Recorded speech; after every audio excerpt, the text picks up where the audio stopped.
passage of time unfolds the mysteries of life and its kind. There's the wheel of time with every turn. The wheel of time. The wheel of time. The wheel of time.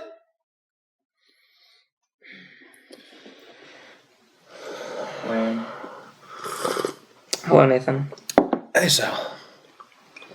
So we have a plethora of novels in front of us. I think we should talk about why they're here and why we're here. Because we're, these are here because my parents got them for me. Right. So that was so nice of them. Thank you.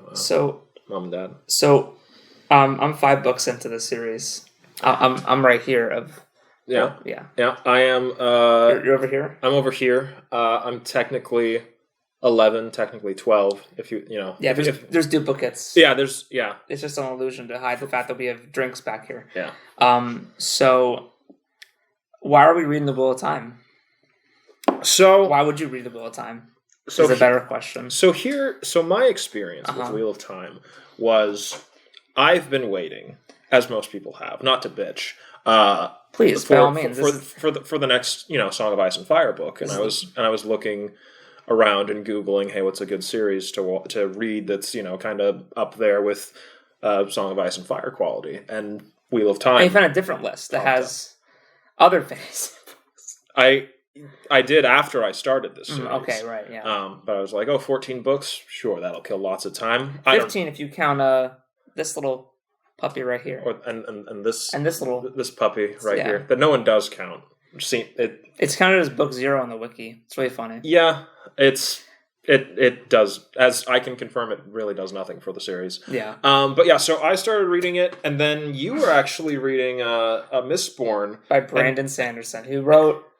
These, were you? No, I was gonna go for that camera. Oh no, it's okay, it's fine. So these 3 by Brandon Sanderson, who finishes up the series. Yeah, spoilers. Robert Jordan dies before the end of the series. That was poor taste. But so you were reading Mistborn by Brandon Sanderson. Brandon Sanderson, and you were like, "Hey, no one. I have no one to chat with me about this, so you should read this with me." And I was like, "Okay, I'll read that." If you read Wheel of Time, yeah, it was a bit of a Faustian deal on my end. Yeah, because there's like 6 Mistborn books, 7 if you count the novella, and there's 15 Wheel of Time books. This one doesn't really count. It's like 300 pages. It's a book. It's a novella. It's a Robert Jordan novella. Yeah, exactly. It was originally a short story, but then it became a prequel novel. Yeah. Yeah. So we're here talking about step 1 of the 15-step Wheel of Time process. Why is this like an infomercial? I mean... Because it's informing people to stay away. Yeah. It's, don't do Wheel of Time, kids. Don't do Wheel of Time, because if you do, you'll be on a table with a fuck ton of books in front of you, and you'll be wondering why you've wasted so much time on this precious earth reading the mad harem ramblings of Robert Jordan. I feel we should start out by saying that a lot of people in the Wheel of Time community is going to be watching this video, hopefully. Right. I mean, we'll be spamming on Reddit and Tumblr and everything else. Of course. And I hope Daniel Green watches this. I hope so. Because I love you. Dan Green, you're amazing. I love you. You're incredible. You've cornered the market on Wheel of Time YouTube reviews. And we're here to take that from you. Yeah, we're here to challenge that. Because, you're the MySpace, we're the Facebook. You need competition. Ooh, I don't... That's a bit mean. That's a bit... No, because he turns into be MySpace Tom as a nice happy life taking photographs will become a corporate monopoly of soul-sucking entities. So if anything, he wins. Oh. But if you think about it, no one wins. The Wheel of Time. So no one wins. We want to say that while we do love this series, it's we have a lot of problems with it. It is the first series I've read that I didn't just purely enjoy. There's definitely there's definitely moments that are good, obviously. Like, I've read 12 fucking books, there better be good moments. Put this down here. But I'm going to leave mine here because I'm an asshole. But it also has so many moments that are just so bad it's good. And that's what I enjoy a lot of movies for. I've never read a book and gotten that experience of this is so thoroughly stupid that I am entertained by it. It's both stupid and like so enthralling because there's so many in every real-time book that I've read. I'm only 5 in, but every book I've read is like, wow, I like this part and I fucking hate this part. Mm-hmm. I mean, Fires of Heaven a bit less so, like than the other books before it, but yeah, every book there's something that makes me kind of go, wow, that you wrote that, and then you said I'm gonna publish that, and then that was a conscious, and then you did edits and rewrites, and you were like, no, that's staying in.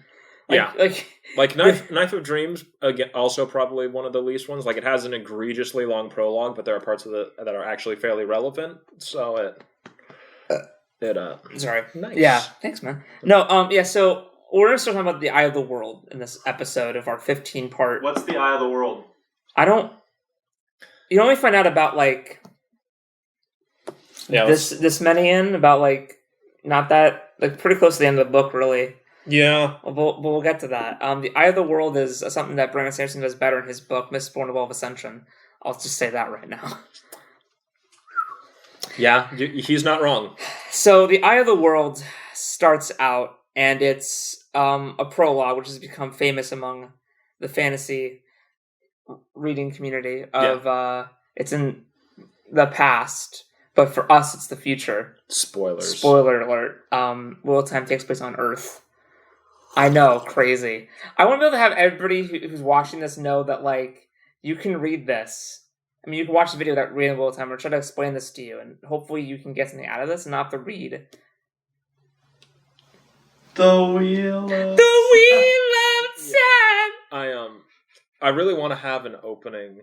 Whenever a Wheel of Time series or movie comes out, I really want that prologue to start with like a pan through a super futuristic city and then cut to Lewis Theron's just to make you like go, what the fuck? So we should just go back and forth. I'll start with the prologue. Yeah. So Lewis Theron Telamon is the dragon, and he is wandering his house looking for his wife, who's playing games with their children. Yeah. No papa, and it's not right. 5 years from now, everyone's look back and go, what the fuck was he referencing? It's not right. 5 years from now, everyone's look back and go, what the fuck was he referencing? 5 years from now, everyone's look back and go, what the fuck was he referencing?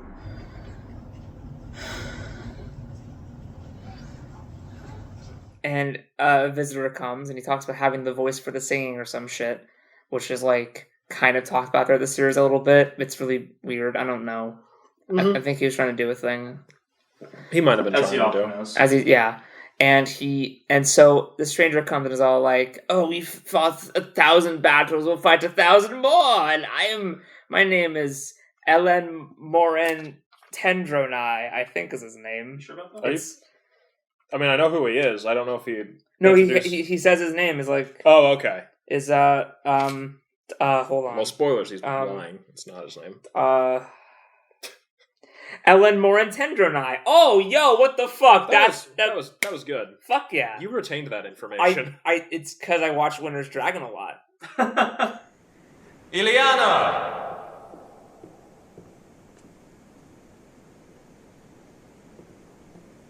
Ileana? Ileana! Lord of the morning, I have come for you. Have you the voice? It will soon be time for the singing. And here all can take part.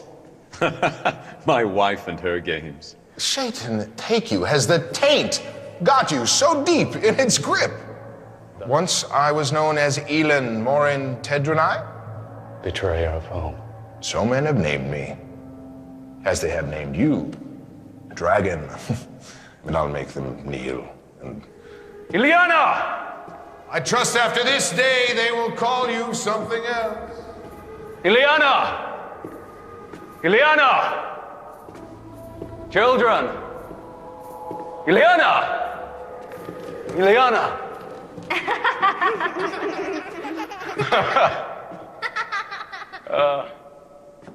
Children. Ileana! Ileana! Look at you. Most powerful Aes Sedai in all of the Hall of Servants. As strong with the one power as any man would hope to be. Once you wore the Ring of Tamerlane and sat on the high seat. Once you summoned the 9 rods of dominion. And now, you humbled me in the Hall of Servants. You defeated me at the gates of Paradisem. But I am the greater now, and I will not let you die without you knowing that. When you die, your last thought will be your complete and utter defeat. The singing. The singing has begun. Children, the singing. Come, friend. We must hurry if we're going to take part. Hurry, the singing has begun. Go, hurry, let's go. Ileana! Children! Remember, Light! Help me! Help me! it's no use. She's gone. They're all gone. But it doesn't have to be this way.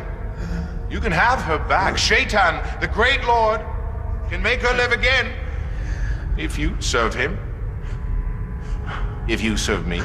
You and I have fought battles for 1,000 years upon the turning of the wheel. 1,000 times 1,000. And we will fight again. Until time dies and the shadow is victorious. Eliana. You cannot escape so easily, dragon. No more running. Dragon! Dragon! Dragon! Dragon! It will not be done until the end of time.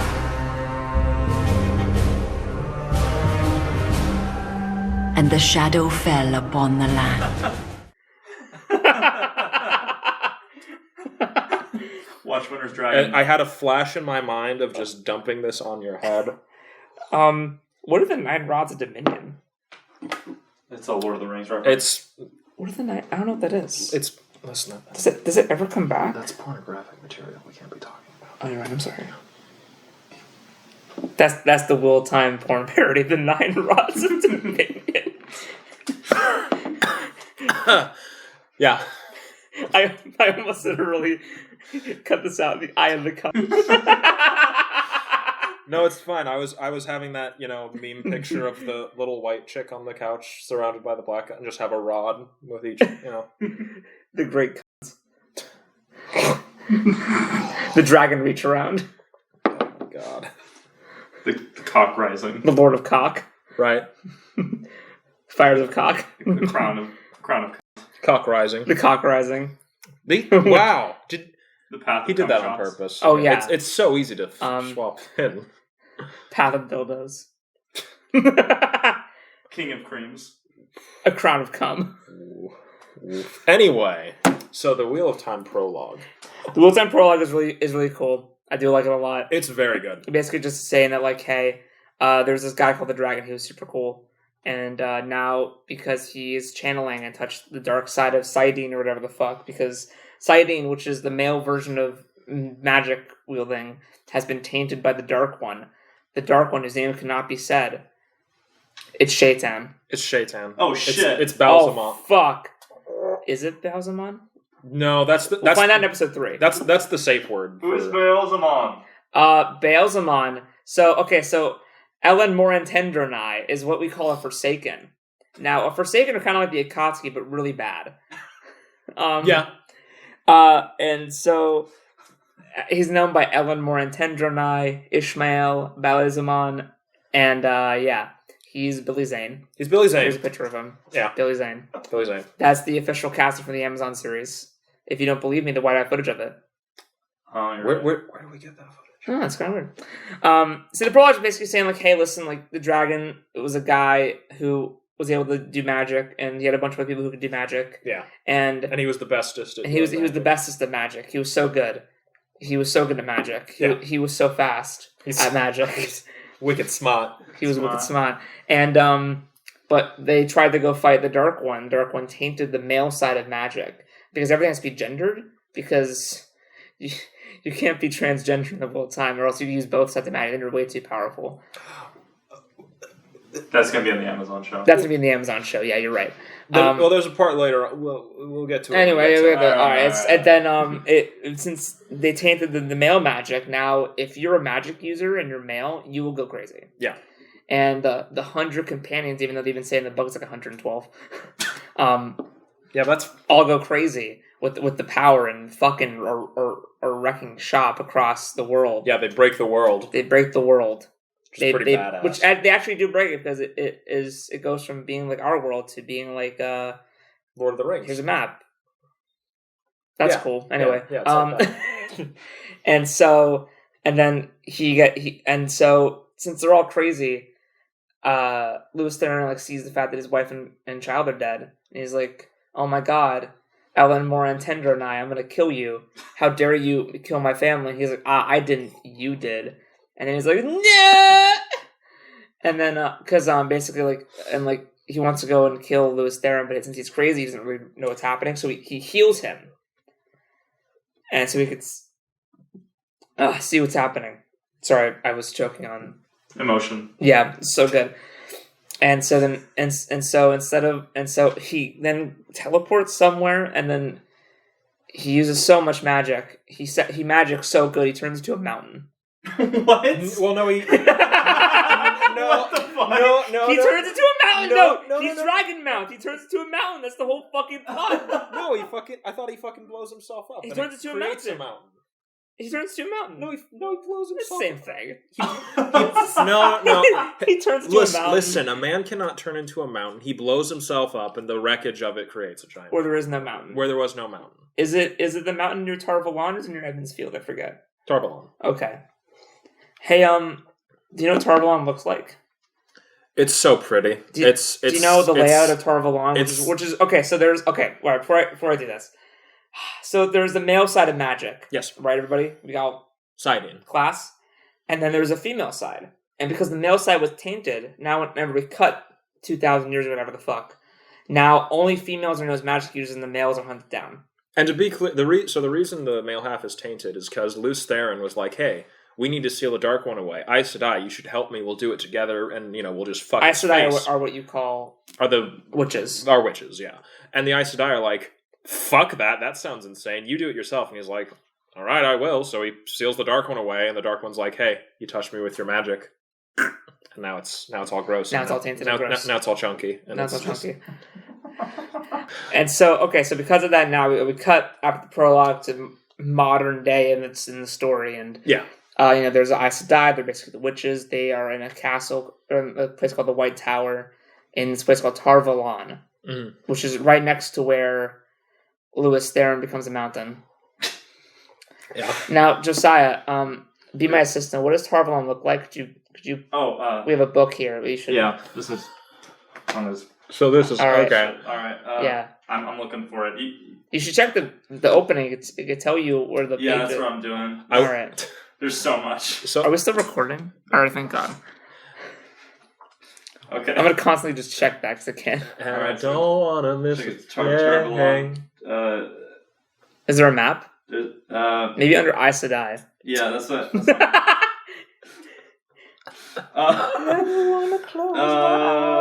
Let's see.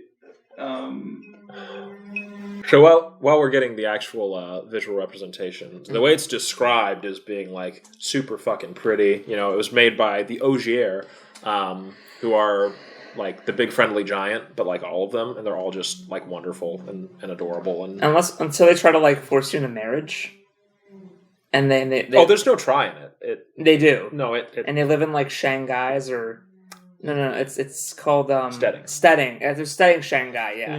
And it's like all the like Japanese names, but they're not. It's really weird. Yeah, there's a lot of weird like culture stuff in Wheel of Time where like a culture is supposed to be one thing, but it's completely not. Yeah, there's a race of like tribal people that are like Scottish, like pure Aryan race out in the desert. This is what you wanted? Yes, that's okay. Exactly what I wanted. I just to kind of show you. So that's where the witches live. That's where the witches live. That's where the female power is in the world. But the Aes Sedai, by the way, can like order around like kings and queens and are like more powerful than anything else. So let me. I want for the record. Splayton Evans, Nathan, what does that look like to you? I just want to ask what that looks like. Well, you see, you got like the kind of knob. Yeah, at the there's a top. knob. There's like a little like They kinda button like- there. It's kind of like It splits. There's a. What does that look there's like? like- I need. there's a Well, slit, it there's a kind of looks slit. like an eye. For no, well, I mean, No, like no, let's no, think no, about no, it in no, terms no, of no, like no, north no, to no, south. no. All right, so for the court, can you please describe what this looks like to you? You know, I really want to know.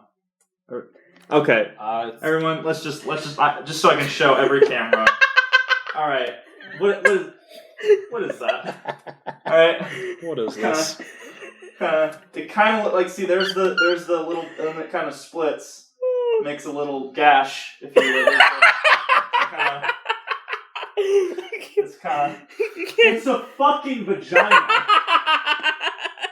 Why is the place where the witches live look like a vagina? The place of female power in the world is a vagina. It's literally Why does it look like the thing that holds the world together, Nathan. He made it a fucking vagina. Like,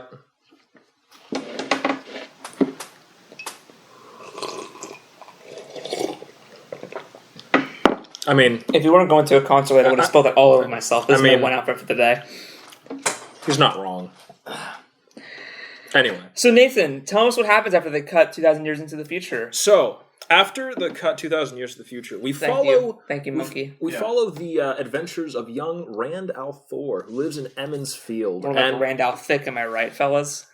And Man, in that case joke any was of you so out there are wondering, what's Emmons Field like? It's boring as shit. It's really boring. And he until- goes into detail it's telling you how nothing fucking happens there ever. They see fireworks like once every like 2 or 3 years, and holy shit. It's boring until book 4, The Perrin Rising. I mean, The Shadow Rising. Sorry. It's the only time it's ever If you can hold out interesting. to book 4, like if you were waiting for Emmons Field Rising, that's the closest you're gonna get. That's it. That's all you got. But other than that, it's like the description of the Shire in Lord of the Rings, But not as good. But But you so don't much wanna live worse. we want to start out by all right. So before we really get into the meat of this 3-hour-long discussion about the Eye of the World that we're about to do, because this is It's already been like this is 20 half minutes. an hour. Yeah. So okay, so the Eye of the World is straight up a Lord of the Rings ripoff. And I want, and everyone says, oh, homage, it's inspired by, no, fuck you, this is a straight up, like, shot for shot Psycho 1998 remake, okay? Oof, that's not a fair. That's not a kind comparison. No, it's not. No, it's really not, and I'm not kind. But it's very much like there's a thing called Beltane or Wine Spring or whatever, which is the festival, not Bilbo's birthday. No. There's Emmons Field, not the Shire. You have your young plucky adventurer, not Frodo, Rand al'Thor. It's Rand al'Thor. It's Rand al'Thor. Rand al'Thor. Rand al'Thor, not Randall Thor. It's not Randall Thor. No. It's Rand space lowercase a l apostrophe uppercase T Thor. Yes. You had to look at it so many times. Who, to be fair, I do. To be fair, his character is pretty cool. He's cool as it progresses, but in book 1, Rand is very like how he is till like about midway through. Really, yeah, he's sort of like blank. He's just little country boy, which is good because it's it helps the reader put themselves into his shoes and absolutely you map yourself onto the character, and that's totally fine. That's cool. I'm cool with that. But he and his dad, Tam al'Thor. They're riding down this country road because they've got the Aragon syndrome of they live way the fuck away from everyone. Right. They're like they're like a day's ride away from town, and Rand looks back and sees a fucking ring wraith just like staring him down. No, Nathan, they're called Midril, halfmen, not hobbits. No, what are all the names for? What's all the names for a Midril? Do you know them all? Dude, are you fucking shitting my dick? No. There's like 7. I know Myrddraal, Halfman, Unborn, I think is what Perrin calls him in that one scene, then Never Again. Yeah, I think that's what the wolves call him. So you're saying that it is in no way similar to the fact that the ring wraiths are also called Nazgul, the Nine Kings, Black Riders, Fell Riders. How they have multiple names. That's not at all. What are you talking about? I don't. Okay. What's that? What's a ring wraith? Oh, okay. Sorry. Jordan has come to dominate the world that Tolkien began to reveal.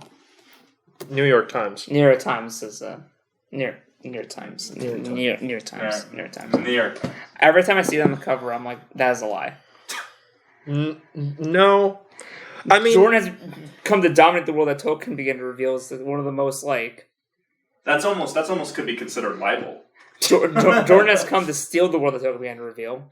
I mean, It's if a more accurate title. I mean, with like his his gender roles and his harem stuff, he might be talking about like Literally dominate. introducing the domination factor. We just wanted to say that the Wheel of Time turns into a shonen harem anime at some point, and we're not kidding. But is also highly aggressively matriarchal. It is absolutely astounding because the main character has 3 women that throw themselves at his feet. They all like meet up and they're like, "Yeah, we can share. This is fine. This works for us." And yet every fucking city is so like aggressively held by women. And to be clear, matriarchy is fine. I've got nothing against it. It's an actual like form of society. No, you're very excited. You're already in people have trouble. been in. I know I am. I'm trying to dig myself out, but it is so like, and to be fair, men broke the world. I get it. Our bad. But 2,000 years, get over it. But it wasn't all men. It was just like 100 or so. That's dangerous talk. Get over it.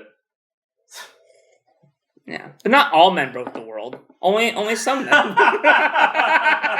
Not all. Hashtag not all men. Not all men broke the world. Anyway, but I get that hashtag trending. Hashtag not all men broke the world. yeah. So anyway, back to the Eye of the World. We're never getting through this book. What is the Eye of the World? Stop! We're getting there. Hey, Jesus. listen. You're over here. We're over here. Like we got all this. I just want to bring it up so the audience crystal clear understands. So they get to Edmund's Field, and there's a character name I have to say because they only say it twice. So okay, hold on, wait. So they get to. Oh, by the way, talk about how the writer has no cloak or whatever. Oh yeah, so the creepy thing about the ring half man is so he wears a black cloak and it's draped over his face. You can't see his face.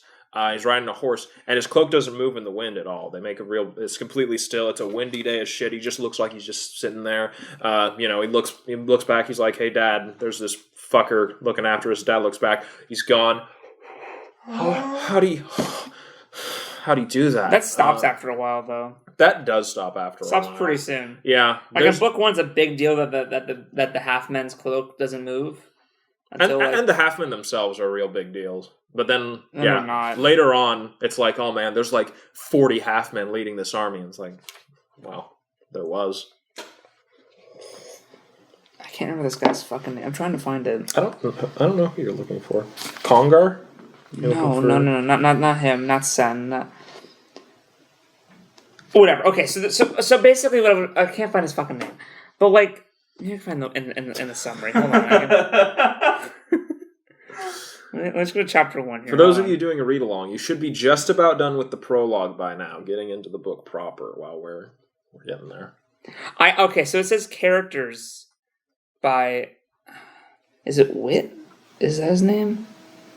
No. Is it? Fuck. I don't know who he's looking for. Remember I want to. So there's a bit I'm trying to do.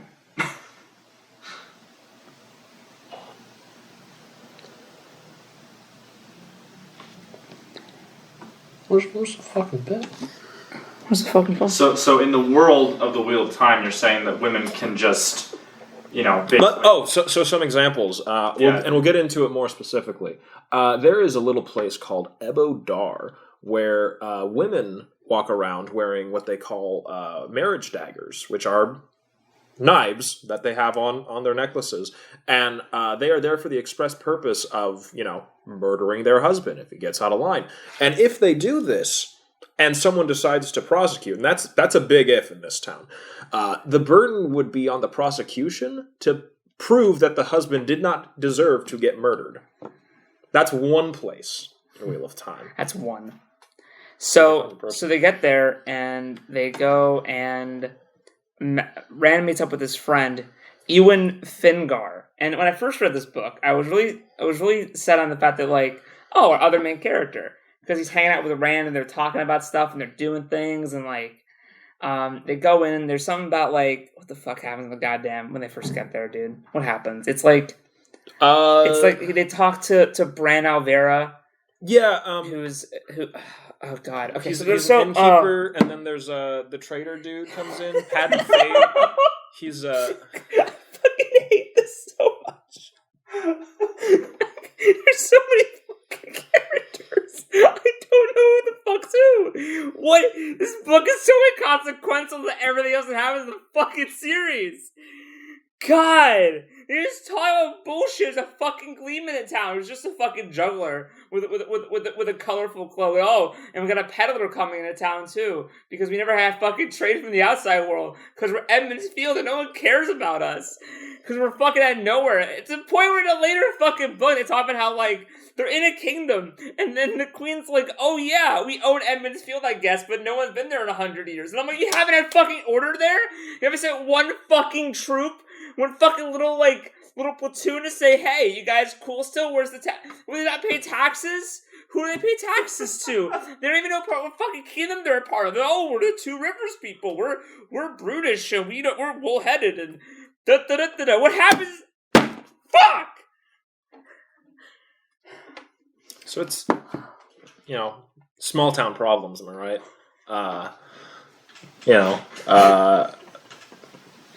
But yeah, so Rand meets up with his friend, Ewan McGregor, and him and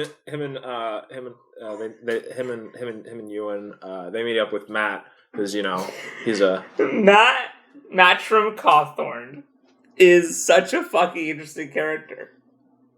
He is. He starts off as the troublemaker. Everyone's like, "Oh man, so that's Matt." I'm already gonna go into this because I fucking hate. I'm in rage mode right now. Really? Really? Chapter 1.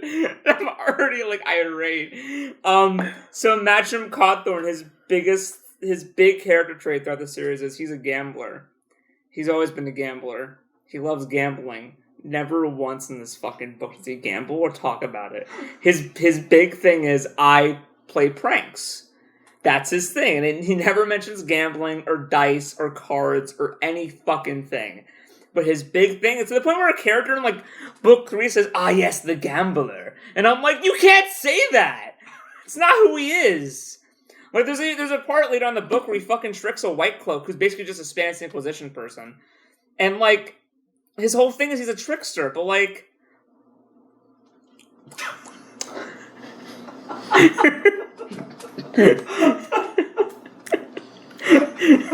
mean, what more is there to say? Anyway, go on. He's a trickster, yeah. So he's a trickster. That's it. Gets in trouble. Trickster with a heart of gold, of course. And they get all excited because there's this traitor, Padden Fade, who inconsequential. Won't come back. And he really, I can't. There's so many characters in the middle of time where you go, wait, they're a main character.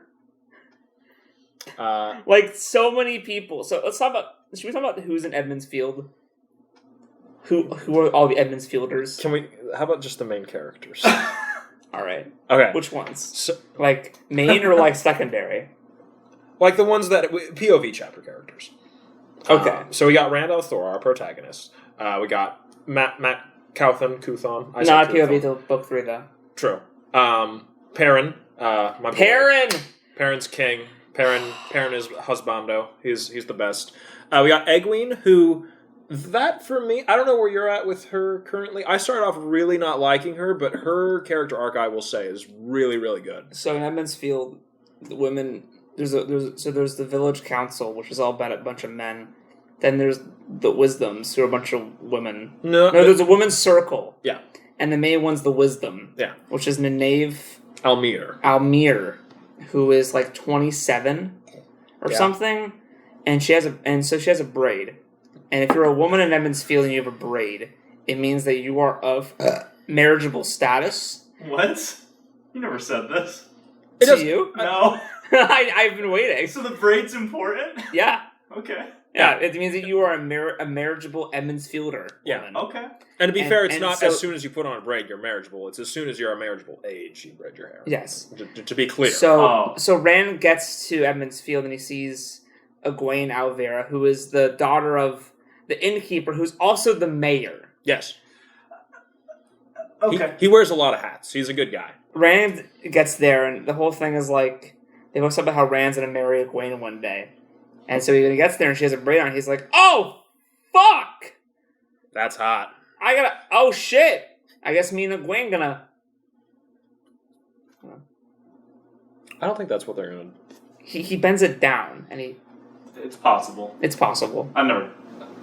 Continue. It's called leapfrogging. Anyway. It's a game Frogger, that's why it was banned in the UK. Oh. No, they play foxes and snakes. Oh, wait. No, they don't. No, they don't. They do in hindsight. There's so much shit where, like, Robert doesn't write it in his first book, but in later books he's like, oh, yeah, that thing we always did. And it's like, no, he didn't. Who telling lies? Yeah, so he sees that, and so he's getting all nervous, of course, understandably, because, it's like, it's the Simba-Nala effect, we're just... Yeah. Symbiote. Okay. Do you actually not hear what I said? Or No, I heard it. Okay. Yeah. Where, it's just like, oh, we're friends, but, I kind of want to tap that. But the big ruckus of the town is that there's this random noblewoman who's shown up with this gruff-looking Aragorn motherfucker. And they're just like, we're... Is her name Gandalf? No, dude, that's sexist. We can't have... Oh, right. We can't have a dude with power. That's not how this works. Unless he's the Mary Sue. Moraine Damondred? Yeah. Right? Yeah. Yeah. Yeah, with her... Take that, Robert Jordan. With her warder, Elandramagoran. Hold on, wait a second. They call him Lan. Wait, let's shut up. Wait a second. I got this. Aragorn. Shut the fuck up, I got this. Right, okay. Lan Mandragoran. Mandragora. This is what they look like. Is that? That's false. No, this is official artwork. That's not how they look. Let me get in on. Okay. Yeah. That's him. Yeah. That's emphatically okay. true. All right, so these two are there. They're there. And everyone's like, we're backwater little shit stain of nowhere. What the fuck are we getting nobles for? Exactly. They're very much like, all right, so we have a peddler which comes once a year. Gleeman comes every once in a while. And again, Gleeman's just a minstrel, basically. And we have a noblewoman and a bodyguard. And so, like, this is the hottest shit to ever hit Emond's Field until the Trolloc invasion of Book 3. But it's really just, What's a Trolloc? Josiah. We're getting there. Okay. I want to let everybody know has only heard of, like, us speak a little time and, like, passing. I read the first book, like, 8 years ago. So it's really that he's you. He's behind the camera because you guys are behind the cameras. Exactly. He's the audience surrogate. He's sitting behind you. I don't know if Perrin does it at the same time or if it's later. It's later. They all kind of like they're like, hey, noblewoman, we got to be nice, gentlemanly, help her out. Remember, they come out of the inn and it's Matt, it's Rand, and it's Ewan Fingar, who's not a main character. I think so. To me, the caveat of why he kind of just goes away is that he's a year or two younger than Matt and Rand. So to me, that like I feel like that was Robert Jordan's way of going. Yeah, he's kind of the friend, but they're the real friends. They never talk about him after anyway. Well, yeah, but they leave the inn after talking to Bran Alvira about how there's a peddler and a gleeman. Yeah, and I think they see the gleeman perform. The gleeman's name is Thom Merrilin. I say Tom. I say Thom because there's an H in there. The H is silent. You know what? Daniel Green says Tom, so I believe Daniel Green. Exactly. Yeah. See, that's where I get my information from. I do too. Yeah. So anyway, so they leave. They see a crow on top of the inn, and they're like, "Oh my god, a crow!" And they throw shit at it, and then you remember so much more than I do. I literally was doing the tour reread. Right. So I for the first half, then I got bored and I stopped. And if it seems like I'm jumping over things again, I'm over here, not over here. I read the wiki summary of the to refresh myself, but I've absorbed a lot of information. I've had to expel a lot to keep this going. So the noblewoman's out there, and she's all like says something cryptic about crows or some shit. Yeah, and it's all like, ooh. She gives all three of them coins, but Ewan's is different. So she gives a special coin to Matt and Rand, and then they can't stay for Beltane, Wine Spring, because Tam says so. Yeah. So they go home. And then Rand's all like, but Dad, I saw a guy in like a black cloak. Oh, and so did Matt, and so did Perrin. Yep. Matt tells Rand that Perrin also saw the Black Rider, that they also saw the Nazgul. So Rand's like, all right, oh shit. And so when they go home, he tells Tam, like, hey, Dad, I saw a Nazgul. And he's like, I believe you, son. And he's like, really? And Tam's like, of course, son. I love you. I believe you. And so he busts out this sword when they get home. Has a mark of a heron on it. Then all of a sudden, they get attacked by Trollocs. I was just gonna ask what it was. Well, what was? The Trolloc. It's a person-animal hybrid. Okay. Fucking furries, you know. It's furries. They get attacked by furries. Yeah, there's some that have like he makes a really weird point early on about how some of them have human feet and some of them have hoofs. I feel like that is one of the most repeated things of... Also, early on, he takes the time to describe that some Trollocs have, like, goat heads, some have boar heads, some have, like... Hawk heads. And later on, he just says there's Trollocs. You know what it is, bitch. Which is weird, because you think that, like, Robert Jordan, being paid by the word and inflating his books with filler, would have included more descriptions of what the Trollocs look like. No, fair enough. But no. Also, this is an instance where, like, so Tam attacks some Trollocs. Yeah. They jump out of the house, go back in. Rand jumps out the window while Tam's fighting them off, and then he's like, shit, he didn't leave, I should go back in. And then Tam's injured. Yeah. Rand picks up his sword, and then a Trolloc gets up after playing dead. And this is the only Trolloc I've ever seen with any sense of intelligence. It's so weird. Because he talks, that never fucking happens again. He has a name? What? And he's all... Hold on. Yeah, he's like, hey, you should come with me, I'll take you to my master. And it's like, what are you talking about? So it's kind of like how in The Walking Dead, where arbitrarily the zombies will be able to hide and then jump out, and then other times they're just mindless, just as the plot demands. Yeah, kinda, to be honest. Well, no, because, it doesn't come back. After that, there are just dumb brutes. Yeah, no, absolutely. So it's... Hold on, wait a second. So the Trolloc literally says, I am blank, and then says, come with me. His name is Narg Josiah? Jesus. Oh, my mistake. It muttered something guttural and sharp and said, others go away. Narg stay. Narg smart. The words were distorted and hard to understand. It coming from the mouth never meant for human speech. Its tone was meant to be soothing, he thought, but he could not take his eyes off the stained teeth, long and sharp a flash every time the creature spoke. Narg know some come back sometime. Narg wait. You no need sword. Put sword down. I'm picturing fucking... Narg no hurt. I'm picturing the fucking dwarf character from Labyrinth. I'm just like Toggle. Hoggle? I can't remember. Hoggle the Lesser. Jack Rogdal. It's the one time he ever tries to write black speech. I mean, Trolloc talk. Yeah, that does remind me. So Trollocs never talk again, but after battle they like leave like obscene like profanity graffiti on the walls. Sometimes, not every time. It's really funny. It's interesting. There's the one time where it's plot important. There is one time. Fuck the whole time. And then the Wheel of Time. So Rand is now carrying his dad through the woods back to Edmund's Field where there's safety. Yeah, I made like a makeshift sled. And then they're going through the woods at night. What? Are you okay? You okay? No. Are you gonna go? I have to adjust. Dump it and then come back and then we'll have a middle camera again. Are we just gonna keep going? Yeah. All right, we're down to 2 cams for the time being, folks. All right, boys. Josiah's. He's working on it. Where's the fucking phone? And Tam's rambling like a fucking madman about, like, whatever. Yeah. And he talks about how, like, he found a baby on the mountain, and how Kira, his wife, always wanted a child, and how, like, basically saying Rand's not his kid. Surprise, you're adopted. Well, I know. It's like, what, 80 pages into the book? It's like, Yeah. oh, you're a bastard. Whoops. What a surprise. And, it's actually a good scene. No, really. it is. It absolutely is. It's the moment where I was like, oh, is this going to have substance, this book? It's the scene that made me go, oh man, I can't wait for the scene where like Rand reunites with Tam and we get that full like explanation of like father and son and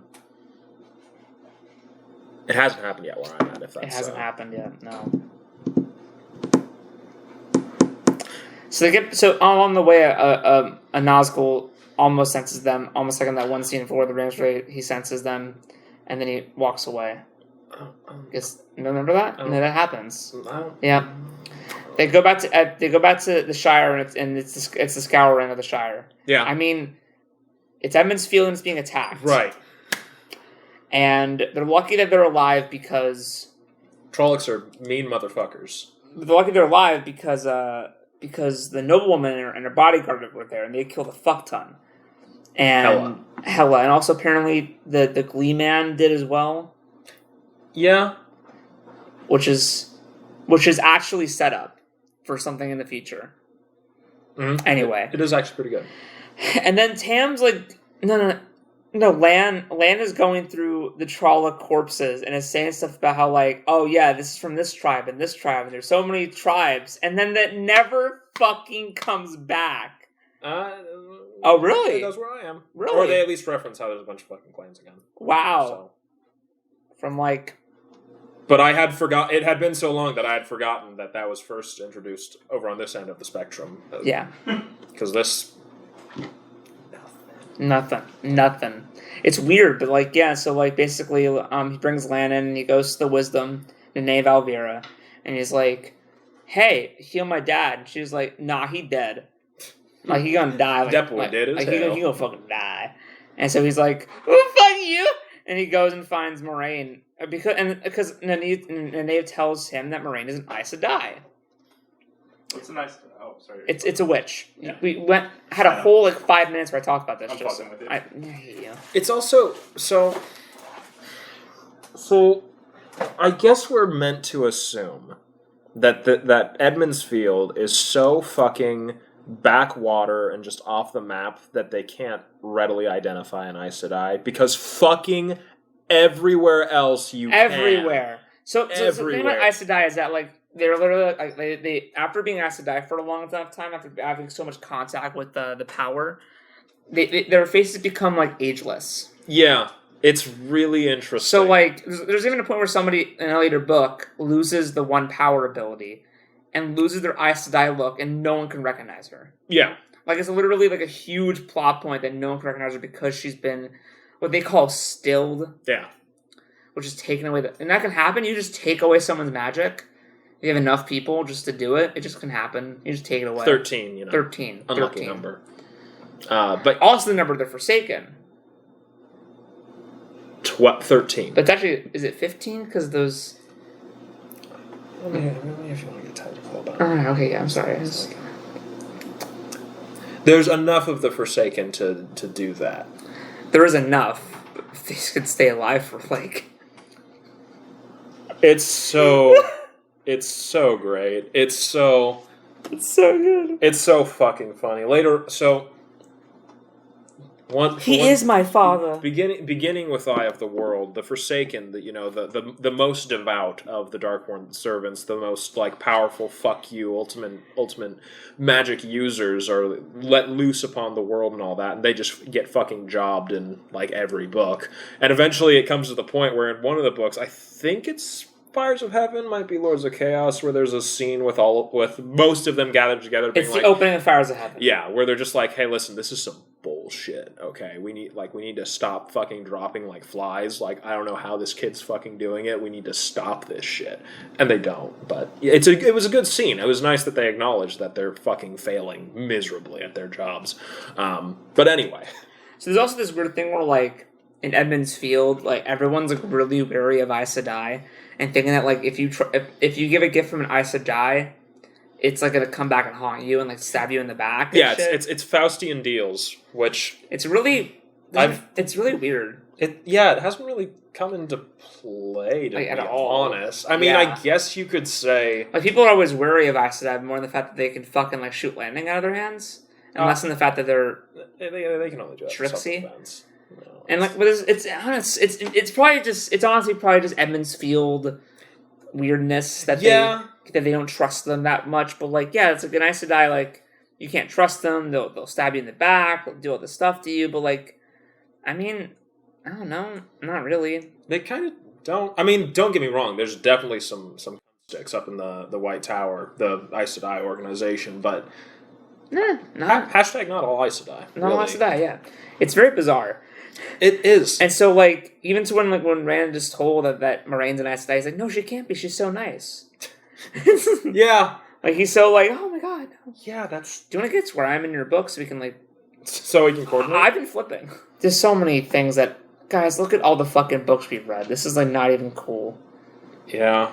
It's, Moiraine has been, like, healing people the whole night, basically. After fighting most of them. Which is a thing she does, which is... She does that a lot, actually, which is so funny, because everyone's always like, oh, Moraine's not that good at healing, but she does it, like, constantly. Like, I feel like... I don't know. They make more of a point with that with other Aes Sedai.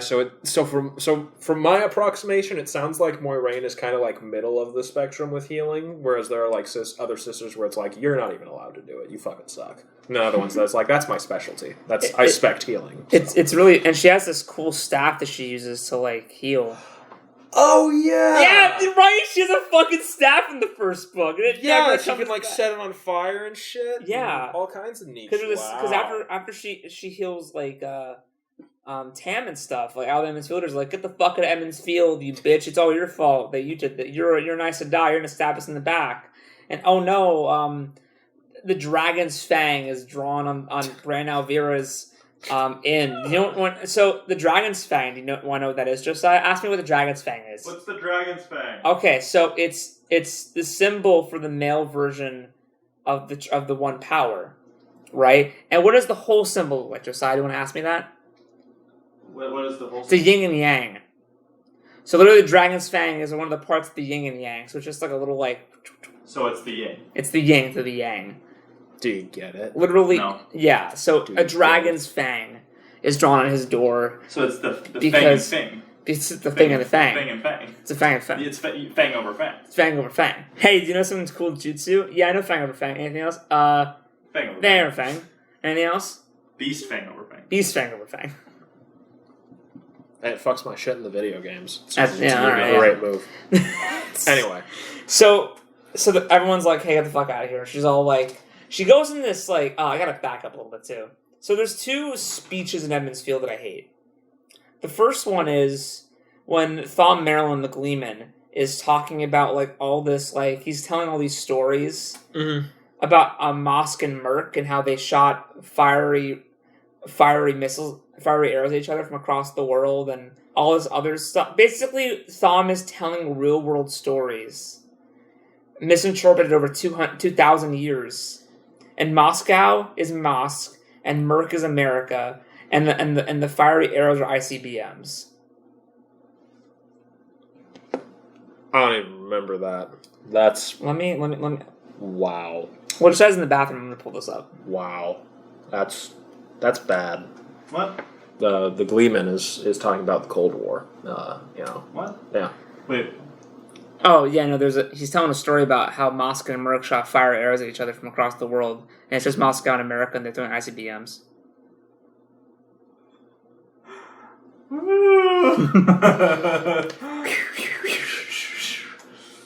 Fuck me, I guess. Moiraine screams at everybody about how, like, you Emmons Fielders used to be, and back in the old day, you were the Menetherin or whatever.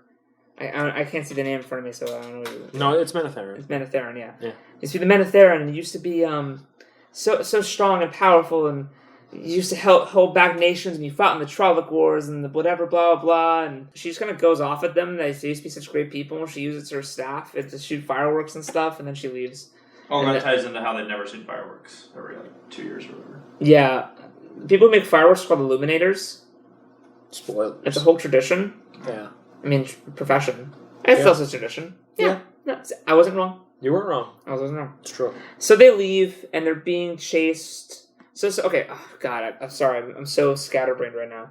Because so much happens. It's so dense. Every single page is so full of information. But it's such a page turner. I can just skim around. So the deal with looping back to Aes Sedai deals. So it's kind of played off that because Rand asked Moiraine to heal his dad, that he had to come with her on her journey, which is not in fact the case, because she would have fucking brought him anyway, because spoilers, he's the Dragon Reborn.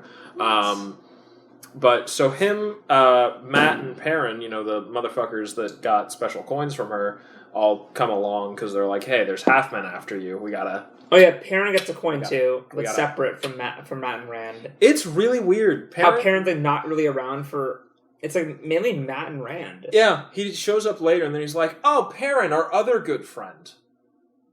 But he's the best one of them. He's the best one. Well, until later on. So and he's like the blacksmith's son, and he's also a blacksmith, and he's buff as fuck. Yeah, he's like shorter than both of them, but he's like... He's ripped as shit. Well, he's actually not fighting me, because he's a gentle soul. You know? He doesn't want to fight. Yeah. That's his whole arc. He's actually really good. He fucking wrecks your shit, but he doesn't want to.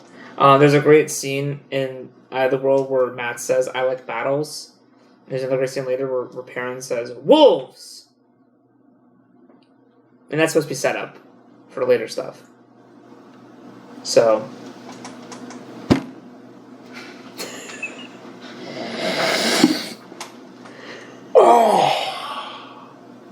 So they, So Moraine's like, hey, listen, they're after one of you three. I'm not sure which one it is. Suspense. I'm not sure who it is, but it's one of you three. And if you stay here in Evansfield, you're endangering your whole family. This shit's just going to happen again, and I'm not going to be here. And they're like, well, we don't want that. So we should go. And then Egwene shows up, and it's like, not without me.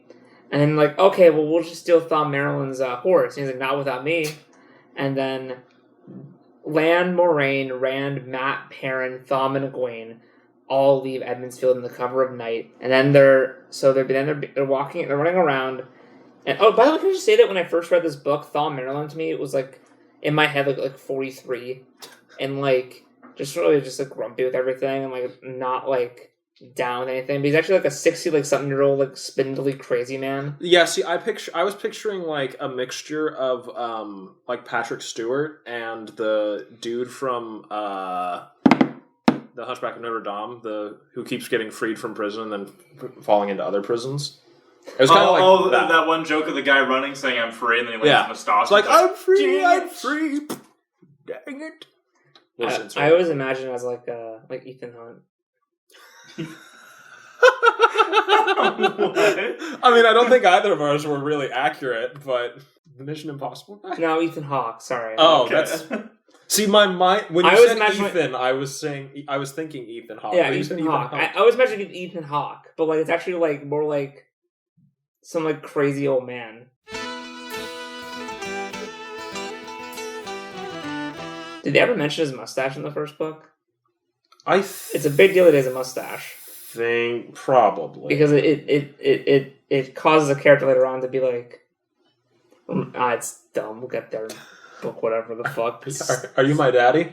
I mean that don't. It's sexual. And I don't like that. It's so bad. So here there's like a 50-year age gap, and she wants to fuck his old man dick. Hey, it's because the young man dick isn't around. There's not even enough like fat on there for it to be like satisfying. It's just like a bone. It's like fucking like a... We all have different tastes. It's like fucking a chicken leg. Listen. Ooh. Anyway, so I want to bring up something. But like already eaten. So I want to bring up an interesting point. Like I don't know if they've started referencing this in your books, but they do later on. So the flight from Emmonsfield is this harrowing Well, they're trying to galloping at full speed. Trying to get the Buckleberry Ferry. Yeah, they're trying to get Buckleberry Ferry. They have to get to the end of Prancing Pony. Yeah. And they're riding through the night. This sequence is the most Lord of the Rings or Buffy, though. Oh, absolutely. But they have this really long, hard ride to this city away from Emmonsfield. And it's so funny because later on, whenever there are groups of people like riding out on horseback, they're like, okay, listen, guys. No, only a fucking idiot races their horse all the way there. So, like, and Robert Jordan makes a point of this almost every time there's a long, like, distance that needs to be covered quickly. We start them off at a trot. Then we bring them to a gallop. Then we bring them back down to a trot. Then we walk next to them. Then we put them at a trot. Then we bring them back up to a gallop. And he makes that point, like, so many times. And I'm like, But they just fucking rode from Emmons Field to that place. So I have two explanations for you. Okay. And they're both probably accurate. One is they're getting healed. So one is the whole time Moraine is... No, actually not the whole time. It's at intervals. They will fucking race them and stop. And then Moraine will get off the horse, heal all of them, and then get back on the horses. Right. And by the way, one of the horses is this short little cute thing called Bella. And Bella's one of the best characters in the world time. Yeah. It's a cute little horse, little pony thing. That like old Bill from Lord of the Rings. Shut the fuck up. Yes, but it's okay. It's okay because Bella comes back more than Bill. It's true. That's fair. There's more books though, so. I almost grabbed mine and threw it at you. And Egwene is riding Bella, I think. Yeah. Mm-hmm. And this is the first hinting of the fact that Rand's the Dragon Reborn. I almost said the One Reborn. It's the same thing. Yeah, it is. And he's like, come on, Bella, you can do it. And he's like trying to he's like, come on, you can do it, Bella. And then whenever Moran's healing all the horses, she's like, oh, Bella's least tired. And it's like, oh, did he just channel? And I remember reading not to knock the Tor reread, but she was like, I never caught that. And I'm like, really? That was instantly I was like, oh, he's Dragon Reborn. Okay, he can do magic. I mean, I already since he was the first POV chapter for 300 pages. Yeah, well, he's the first POV chapter, and he's the one immediately after Luce Theron. So I was immediately just like, oh, that's the Dragon Reborn. It's pretty obvious. So I didn't catch that either, but it's still, the twist at the end. I mean, to give Robert Jordan something, at least he didn't have Rand wake up from a dream after the prologue, and I was like, oh, do you get it? So you didn't do that, at least. That's true. He might have, actually. Oh, wait, can you double check that? No, they're on the road. Are they already on the road? road? Okay, that's right. That's right. Road, yeah. That's right. Okay. Okay. And so they're running from Trollocs, Midril, and Dragar. What's that? Do you want to? Oh yeah. Could you It's kind of go to Dark Friends or whatever? Is it another vagina? I swear to God. Could you explain Dark Friends to the audience? Please. What's a dark friend? What's a dark? So a dark Nathan, can you be a Forsaken and also not be a Dark Friend? Well, as it turns out, you can be. The question of how, however, is it's off the table. So what is a Dark Friend? So a Dark Friend is that like a Klansman? No. So when Luce Theramon found it, go ahead though. So when Luce Theramon sealed the Dark Lord away in the boar, he in fact it wasn't perfect. So the Dark One is still able to influence the world to an extent. Yeah, he can seep out. And there are 7 seals keeping him in place that all start to weaken. Spoilers. But there are these group of people that are like, hey, fuck the creator. The Dark One's the one you gotta fucking follow. Gonna destroy the world. That's pretty hot. I'm down for that. So they are swear allegiance, and they'll help out Trollocs and Myrddraal and Forsaken, who they call the Chosen, because No, the Forsaken or the Chosen. The Forsaken are the Chosen. Yeah. Yeah. But yeah, so Dark Friends are just bad guys. Dudes. They can't say the word light or something like that. They can't say I walk in the light, I think. That's funny. I think was That's one of the things. Yeah. It's interesting. Yeah, Dark Friends are just people who just like the Dark Lord. Yeah. There's fan club. There's a scene later on, I think it's in book 2. Don't you have to go to the actual spot where the Dark One is being held and make it do a ritual? Or is that just Pat and Fane? Oh, spoilers, sorry. No, that's just the Forsaken and Pat and Fane, I guess. Yeah, because he's not a Forsaken, but he's also higher than Dark Friend. He's transitioning. He is. Man, he's interesting. He thinks he's the final villain, and that's so adorable. I found the Drakkar, by the way. Let me yes. Just but that's a Drakkar. That's or yeah. Do you want to show Nathan that? No, I'm gonna show him it. I'm building up to it. You see, there it is. It's gonna be a flying vagina, and I'm just gonna be no, you're not quite. So or flying dick. So this is what Drakkars look like, according to this artist. That's fucking false. But then they have the cover later where they're kind of just bat people. That's false. See, no, they're like the Nazgul mounts. Is what they're actually. No. Bless you. Light walk with you or whatever. The wheel wills, the wheel weaves. I thought it was the other way around. It is. That was the joke. Oh, okay. Thank you. Yeah. That's the bit. I'm glad you caught that. Yeah. I'm glad you're on board with that. No. So they're being chased by all this shit. Yeah. and they're like kind of fighting them off. Moraine makes some like shields and fireballs, and she does some cool shit with her staff. Lan kills one of the Myrddraal, and it's like, holy shit, how'd you do that? It was big at the time. Matt at some point says something in the old tongue, and everyone's like, "That's weird." Yeah, And Matt, he's like, why'd you do that? And he's like, "That is weird." I didn't do that. Yeah. See, the sucky thing is, like, Matt has no POVs till, like, mid-book 3. And then when you finally get there, it's awesome. But at the same time, it's like, you don't... Like, he's one of the main 3 protagonists, and you don't fuck... Well, I don't know, because it hits a point where, like, another character kind of takes over Perrin's position as the 3rd protagonist. Because he just sort of fucks off and does whatever.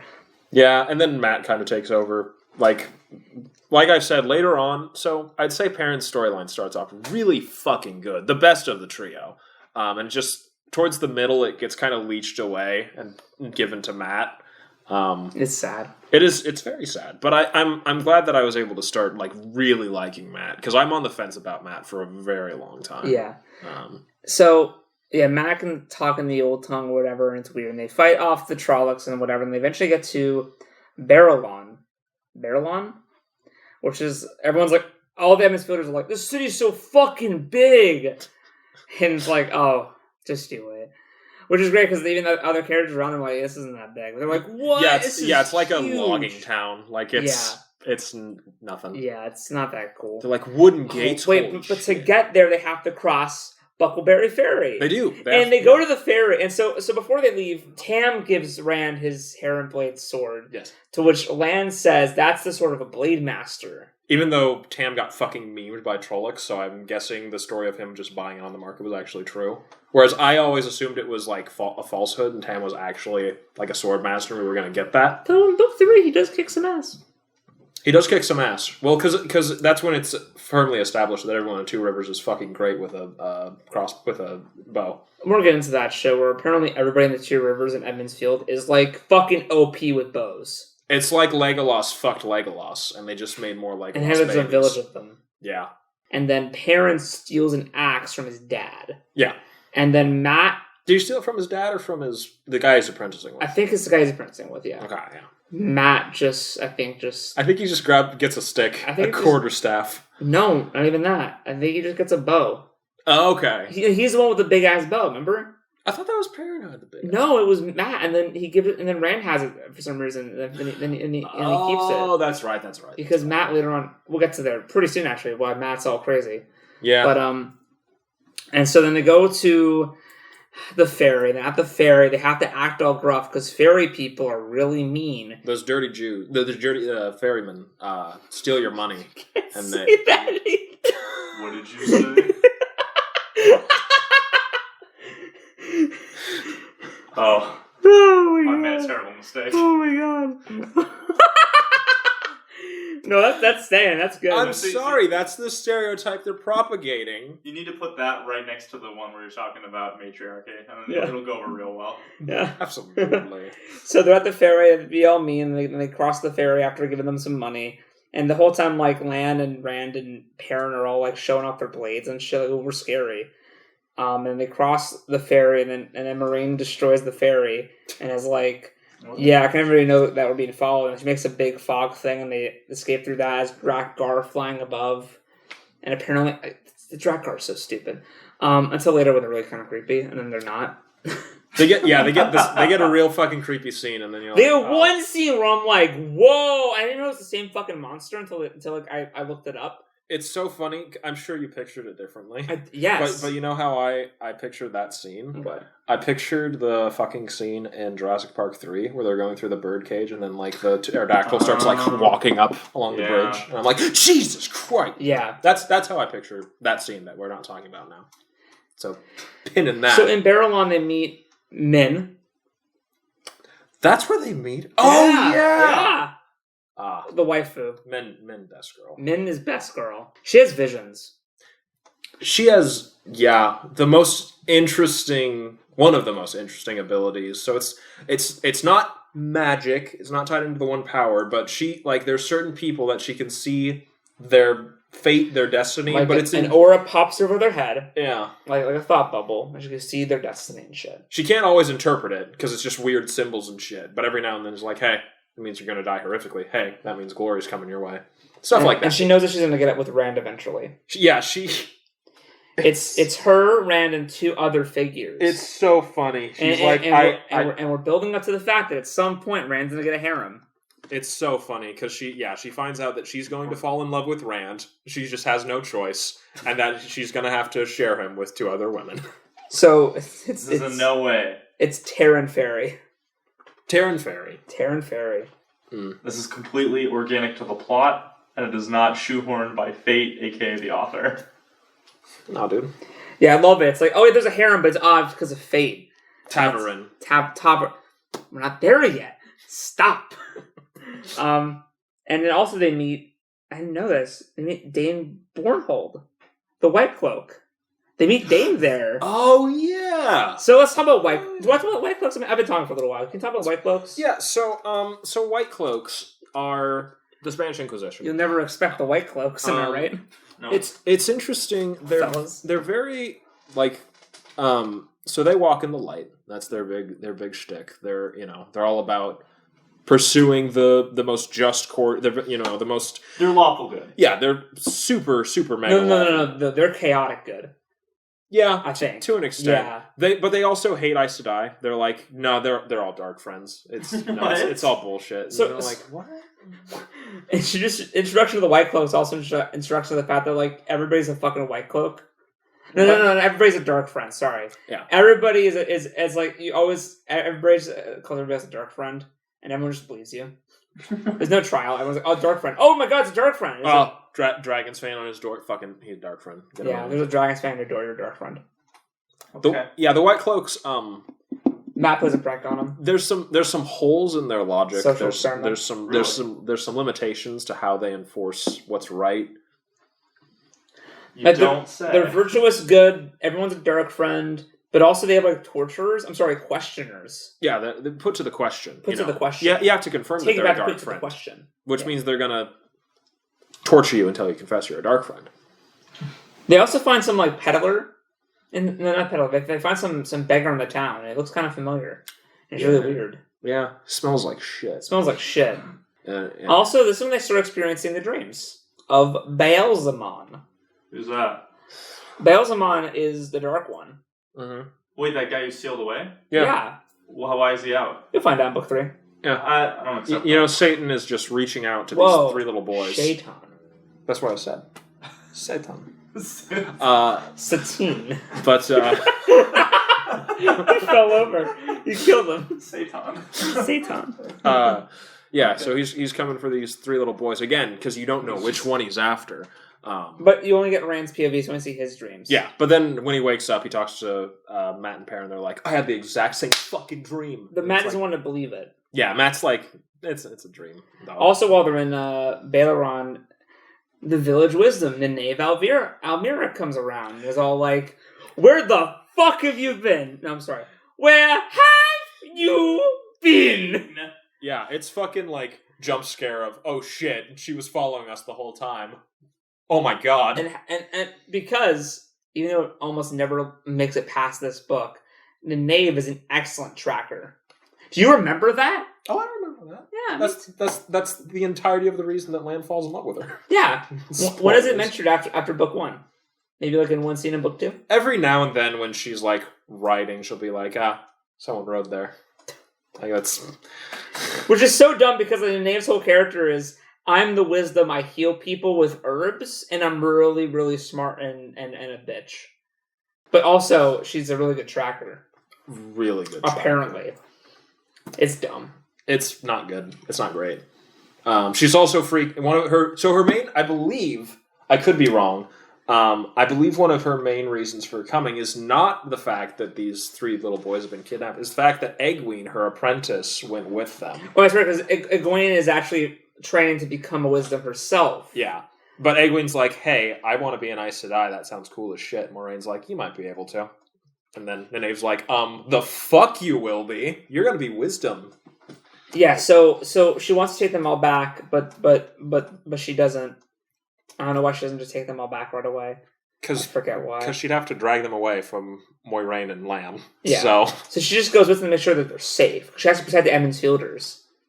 And so she just goes on the journey with them. And then some shit, I forget what shit happens, where they have to leave early.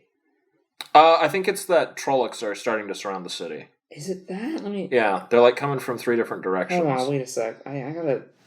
That's right, a fucking... Also, they're also called Fades. A Midro That's right.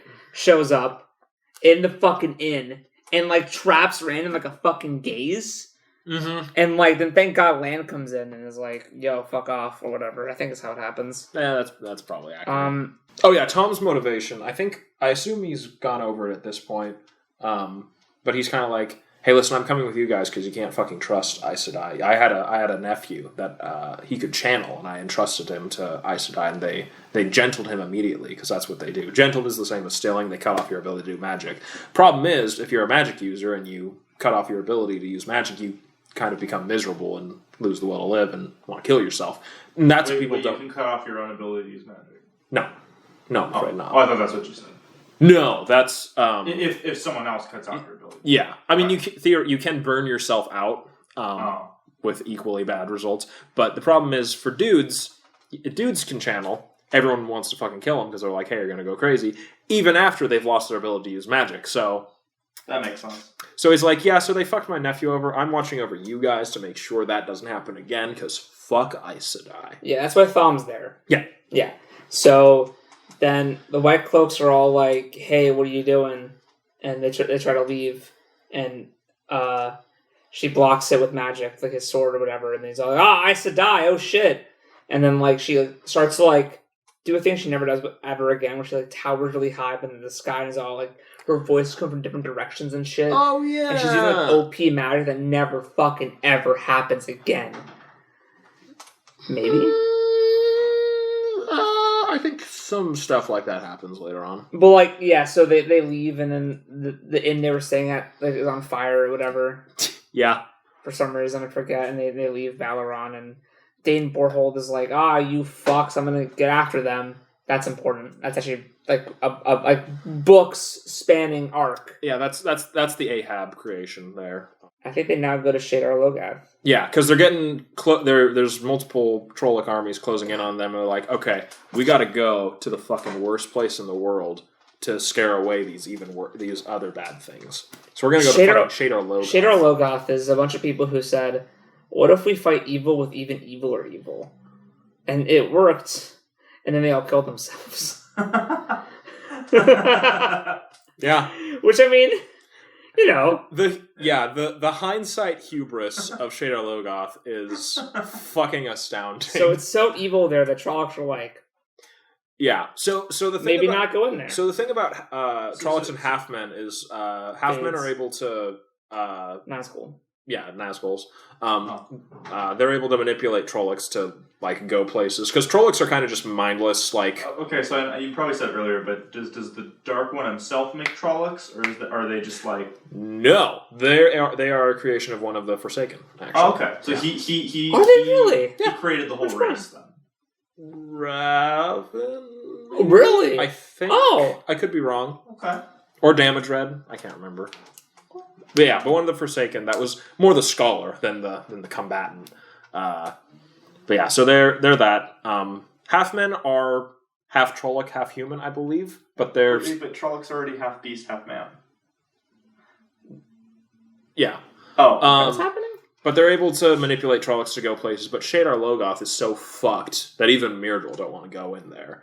So that's why they're like, hey, this is a good place to hide out. Also, like along the way, like Rand observes Moraine teaching Egwene and Nynaeve how to use the one power, and Egwene makes a little spark of fire or whatever, and Nynaeve can't do jack shit. And they set up this thing where like Moraine needs like her thing to use the one power, like her little bead thing.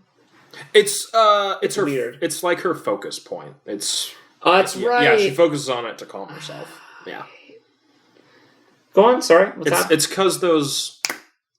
Fuck. They were in Rumors, the crystal thing that Oh right, yeah. They're basically just that thing from the 80s that were all the people get Geo crystals. Maybe. Kind of, yeah. Yes. The treasure crystal. Yeah. So Shadar Logath is evil. They had in this place. Matt, Rand, and Perrin go off, find some treasure. This old guy comes out and he named Mordeth and is all like... More death. I'll have all the treasure you want today. So it's Patches. And then they're all like, but you're kind of weird. And he's like, ah! And like, it's really fucking big. And like, it's all like humongous. And it's like, ah! And they run away.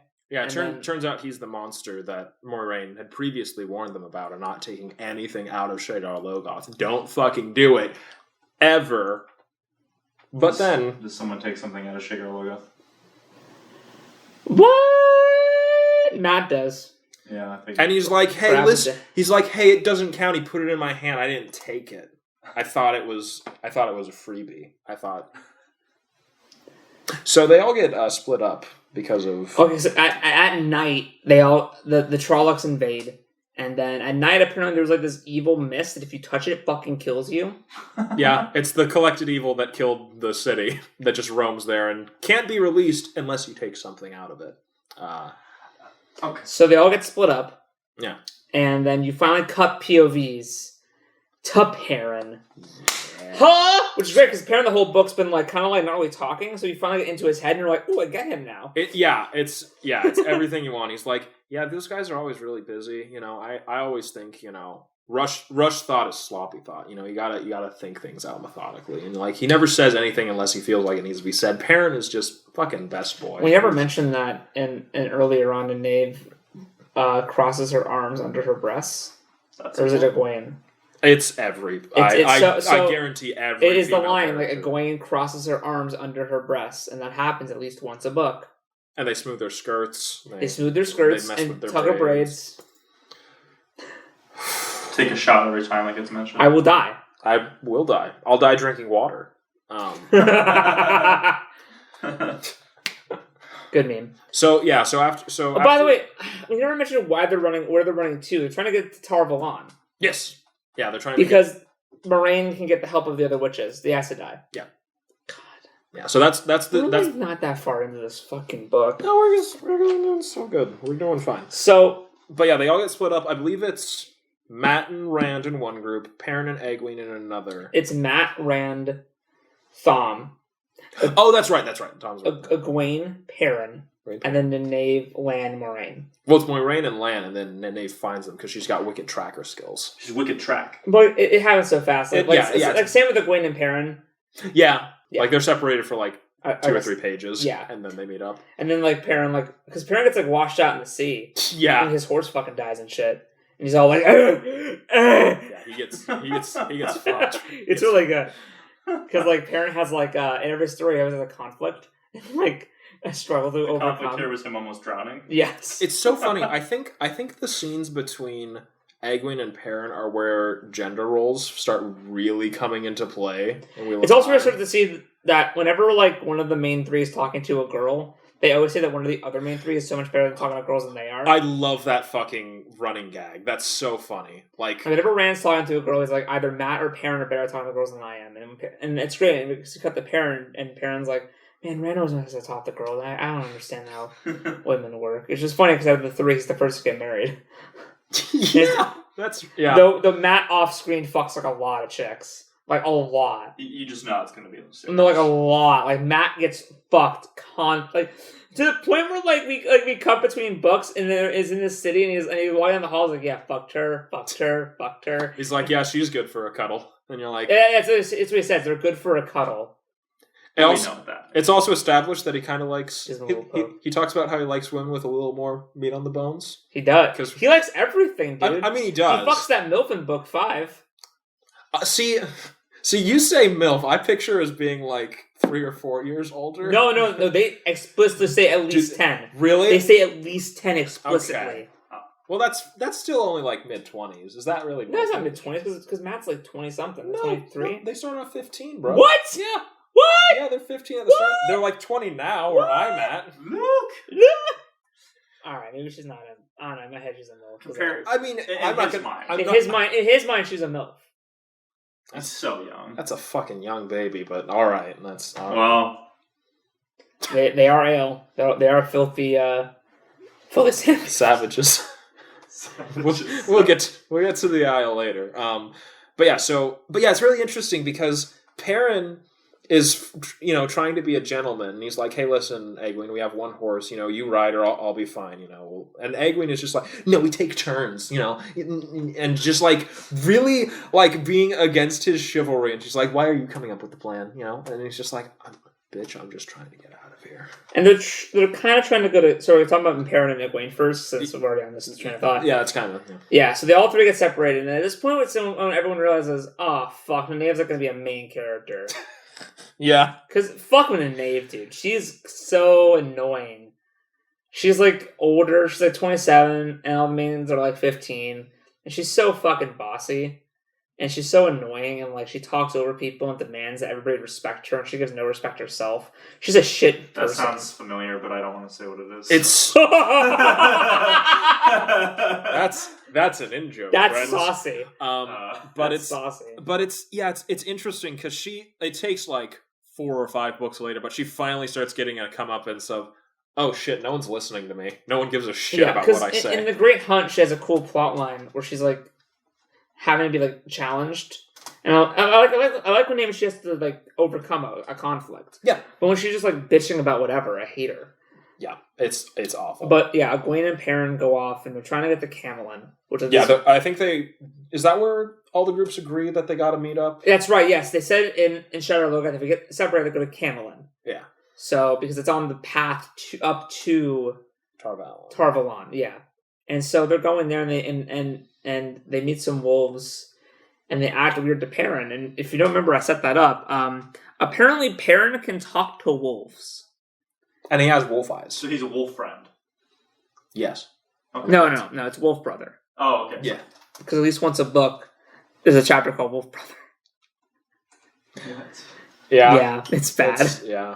He uses chapter names so often. It's like, you lazy bitch. See, I never read the chapter titles. Really? Yeah. How do you just skip it? It says at the top of the page the whole time. How do you ignore that? I don't know. You're weird. See, Wheel of Time is a real page turner. I can just flip to the parts that I like. Wolf. And they meet up with Elias, who is another wolf brother. Who's cool as fuck. Who's the fucking coolest shit ever. He's the Jason Momoa of the Wheel of Time. Yeah, honestly. He's Dark Wolf. And he used to be he used to be a warder? Yes. And he used to be a warder like Lan. And so he's super fucking strong, can talk to wolves and shit. And the more Perrin talks to wolves, the more his eyes go yellow, which is awesome. And they meet up with the Tinkers. The Tinkers, yeah. The Tuathan. The pacifists of the gypsy pacifists of the Wheel of Time. The Romanis. Yeah. What did you say? What? They're trying, they're these traveling people. Everyone thinks they're like dirty thieves and hates them whenever they come around, but they're That's just not like based on the real world stereotypes at all. and they're the uber pacifists. Yeah, they're super like you can beat the shit out of them, and they'll just be like, "Please go, please stop, none of your business." And they don't fight. They don't touch swords. Nothing. There's also another group of people that don't touch swords called the Ale. They're not related at all. No, absolutely not. The fuck? They are. They're the same thing. They're derivative of each other. Dude, you just toppled a society. Oh, by the way, Rain. Anyway.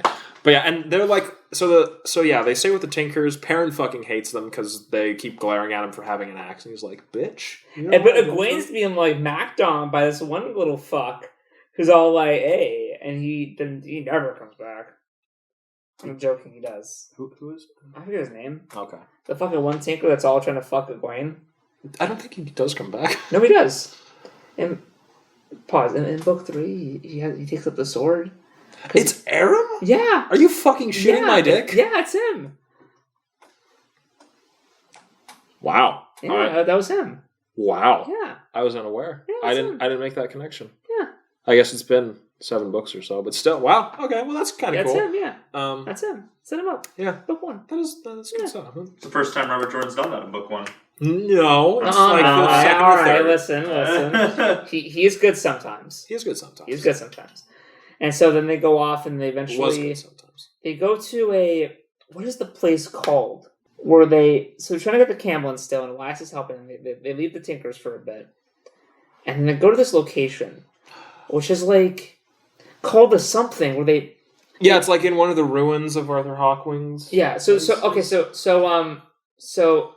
King Arthur Hawkwing. Wait, what? Arthur Hawkwing. Okay. Yeah. Archer Hawkwing. Yeah.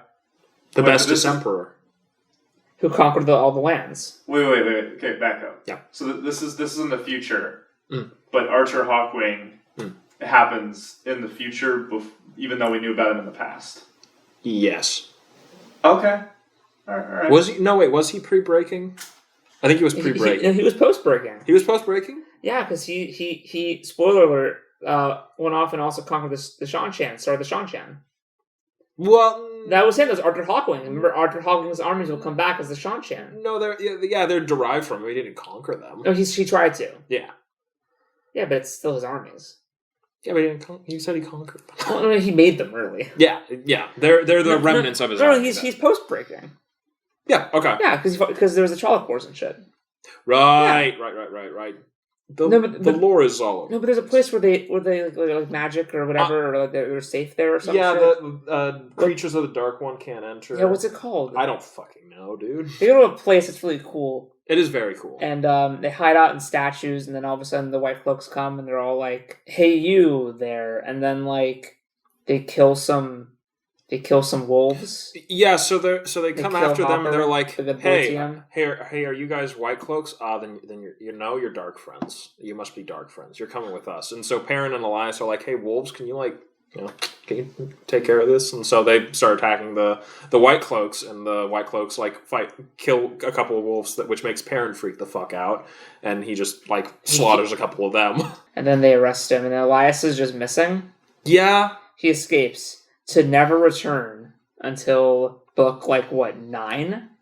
Yeah, it's it's a long wait. So they're with the White Cloaks. Yes, they're being captured, being taken. And it's Dane Borhold. Oh no, Geofran Borhold, the father of Dane Borhold. Lord Captain Commander. Is he Captain Commander? Yes. Yeah, he's actually pretty cool as far as a White Cloak goes.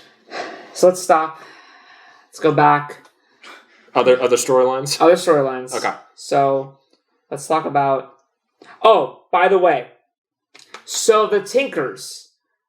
So there's the people called the Ale, which I mentioned, who are kind of. They also don't like to use swords, but they're basically the desert people. Yeah. They're like the Middle Eastern sort of they're Ale. They have all these tribes. Or in the desert. What did you say? And they also are not dark skinned. They have red hair and white ass pasty skin. But they're tall as fuck. But they've been in the desert for 2,000 years. Well, I think later on he starts saying they're tanned, but magic. and Robert Jordan's explanation as to why. Okay, let's talk about the breaking of the world for a second. Yes. So when the Dark Ones, whatever bullshit, whatever, the world because the 100 companions, crazy with the taint of the power of Saidin, fucked the world so hard it broke it, and everything was remade. Yes. Okay. How that happens, I don't know. Well, the wheel weaves as well else, dude. I knew you were going to say that. And now the world looks different. Yeah. Which right now looks like this. Yes. But off over here, in the wherever, I don't know why I have my hand up. No, there'll be a map there. We'll put a map there. Yeah, okay. And there are these people called the Ale who are in the desert, called the Wastes. And there's our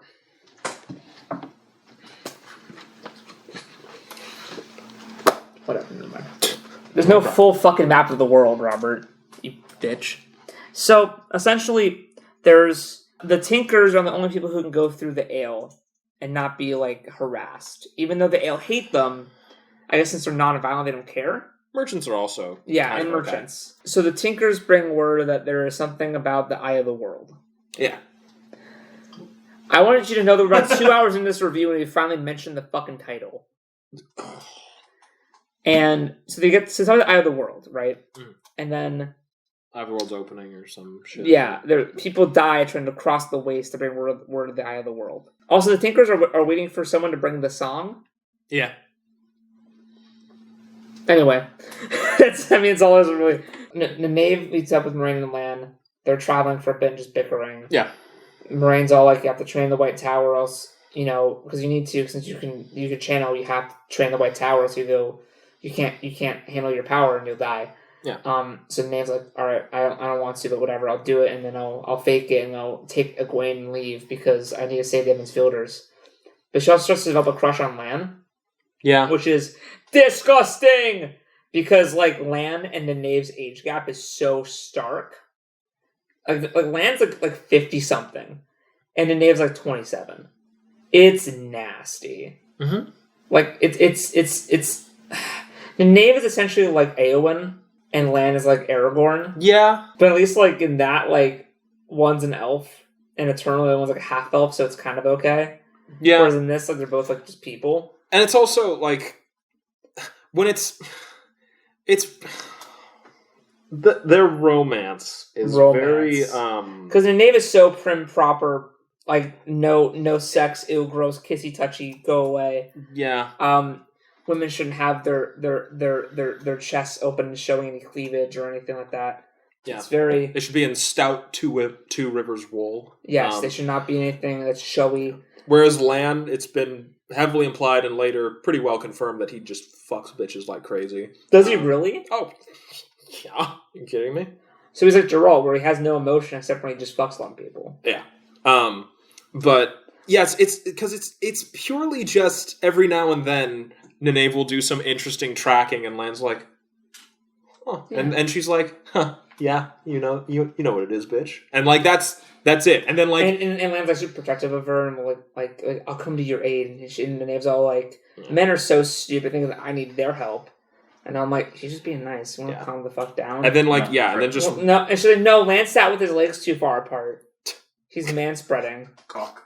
Man, maybe Robert Jordan was a prophet.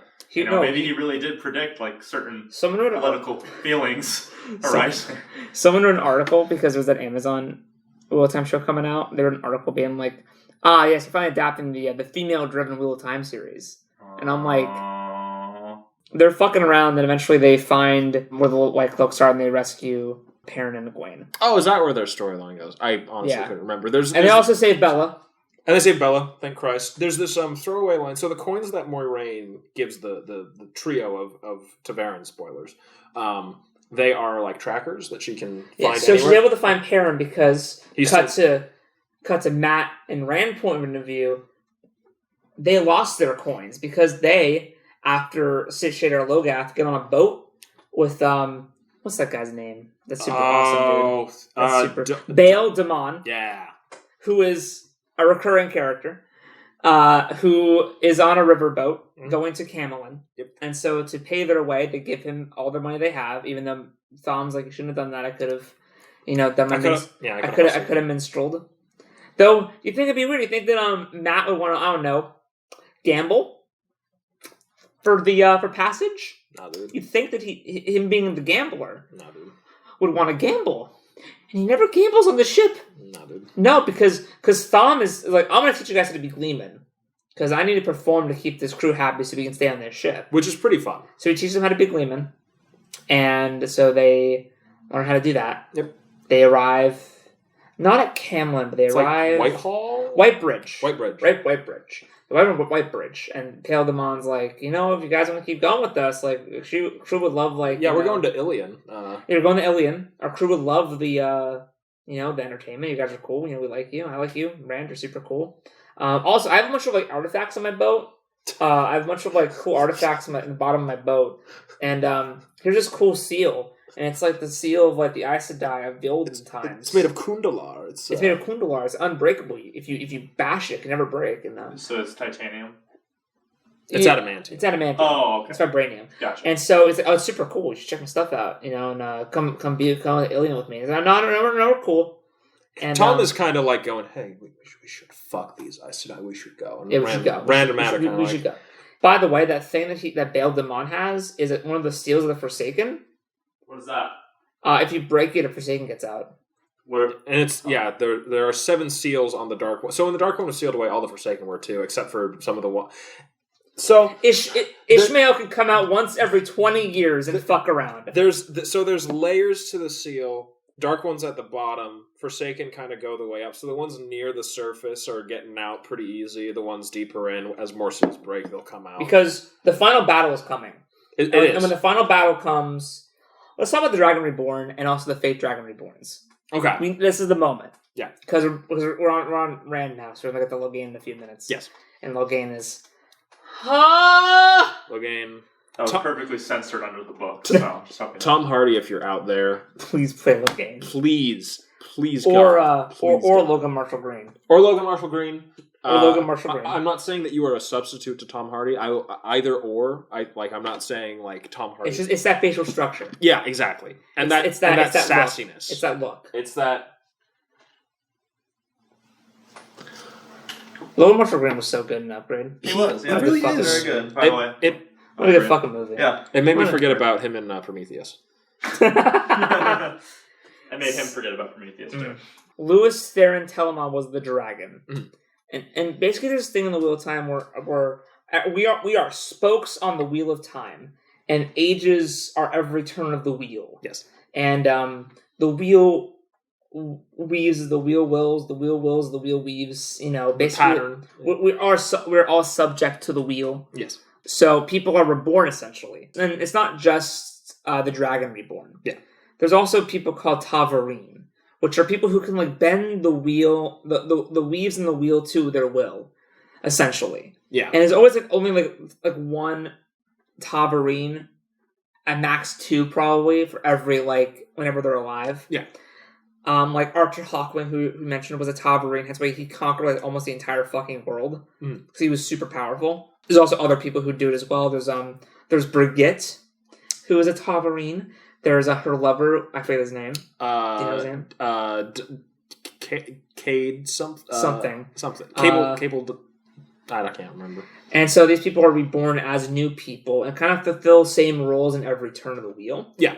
It's sort of like All this has happened before. All of it will happen again. Yes. And like one of those things is, you know, the Dragon Reborn. The dragon will be reborn. Yeah. To fight in the last battle, Termon Godine or whatever. Tarmangaden, and we'll fight Armageddon. And we'll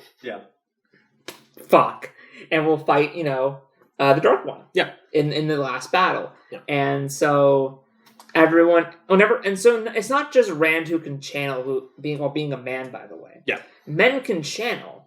And actually, as we find out later on, a lot of men can channel. They just kind of keep it a secret. Except for some of them who, upon seeing that they can channel, think to themselves, well, I must be the Dragon Reborn. I will lead the nations and fight in the last battle. So they will rally up nations and people to their cause because, hey, look, I can channel. I'm a man. I must be the Dragon Reborn. Mm-hmm. But they are called false dragons, so they're not real dragons. Yeah. And one false dragon, which they talk about at the very beginning of the book when the Gleeman comes, is that one of them got captured. His name is Logain. Is being taken to Camlin to be seen by the Queen before he's taken to Tarvalon to be stilled, which is to take away the one power. Mm. All right.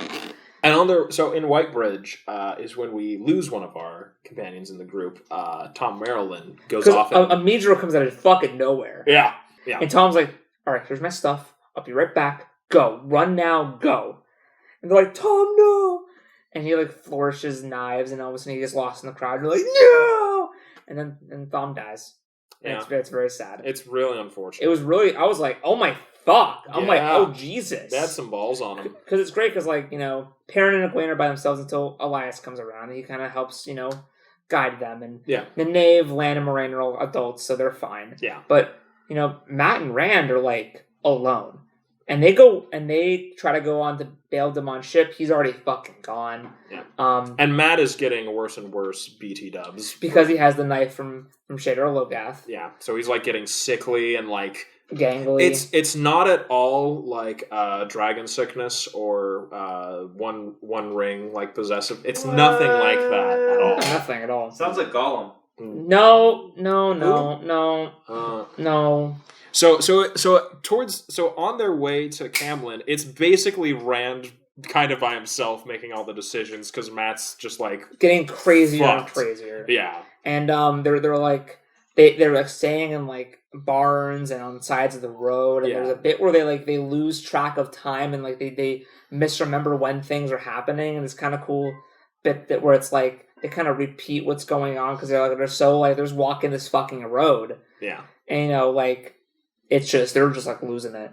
They run into some dark friends and there's that one chick who tries to stab them in the barn. Yeah. They're the ones that like when Rand really channels, where he shoots the fucking lightning at them and stuff, and it burns down the place, and they run away. It's the main scene of the fantastic Wheel of Time fan film that's on. Oh yeah, the Wheel of Time fan film. Here, I've got the name of it. Here it is. It's really good. It's incredible. It's the only problem I have with it is that it has Matt's hat from later on in the series, but it's fine. It's fan service. Yeah, but it actually does a better job of setting up the fact that Rand is a gambler than the book does. Yeah, to the point where if you're going to read the Wheel of Time, get to like the Four Kings chapter, stop, watch the fan film, and then come back, and you will have such a better experience.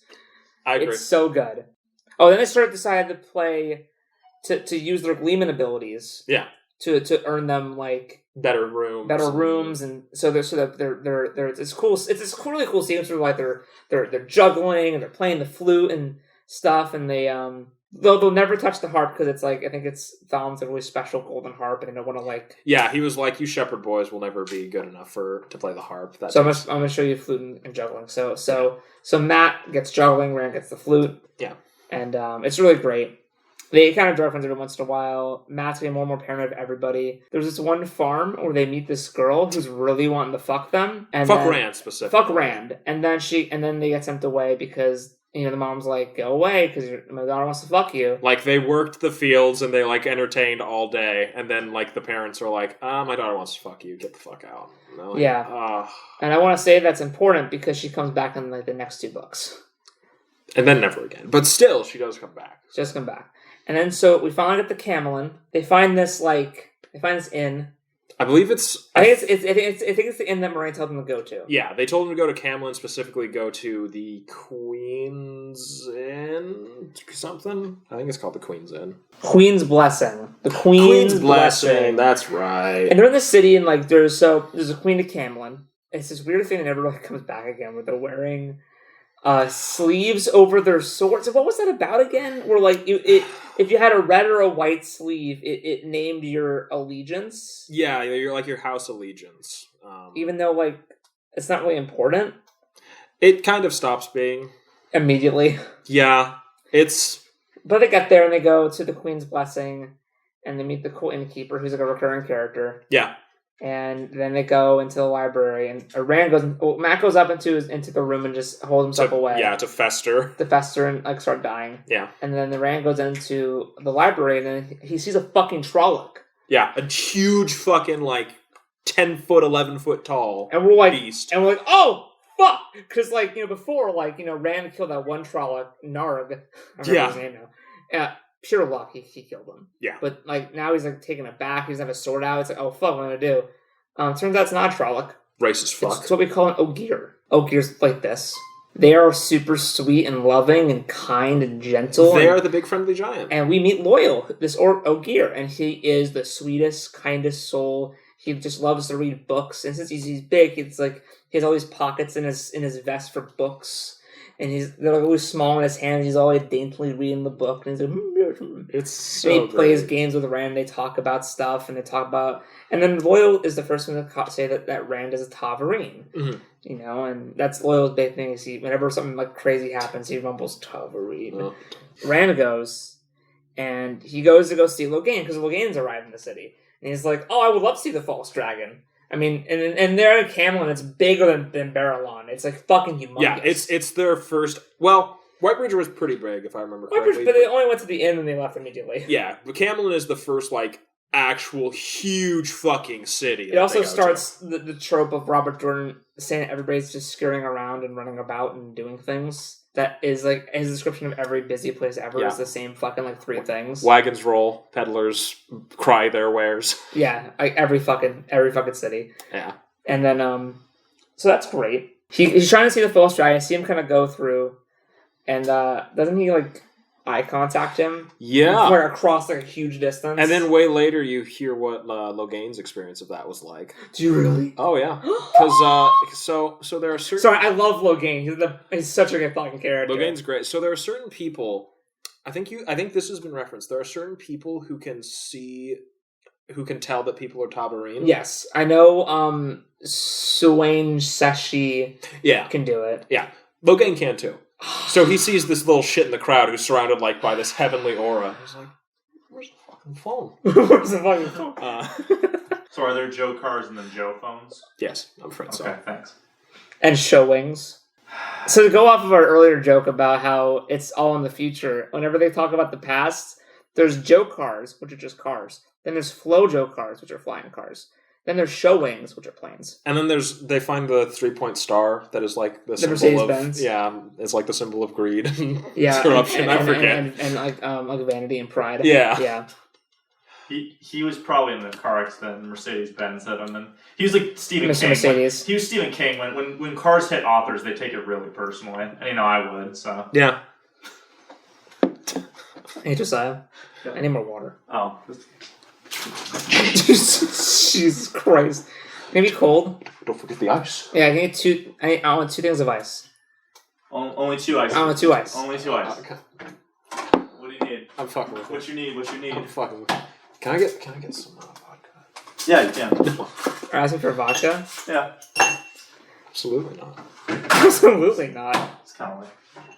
Thanks, buddy. Alright, so then all of a sudden the game goes out of view. It goes to the main courtyard where it's to be seen by the queen. Thank you. And, it's warm. I'm kidding. I love you.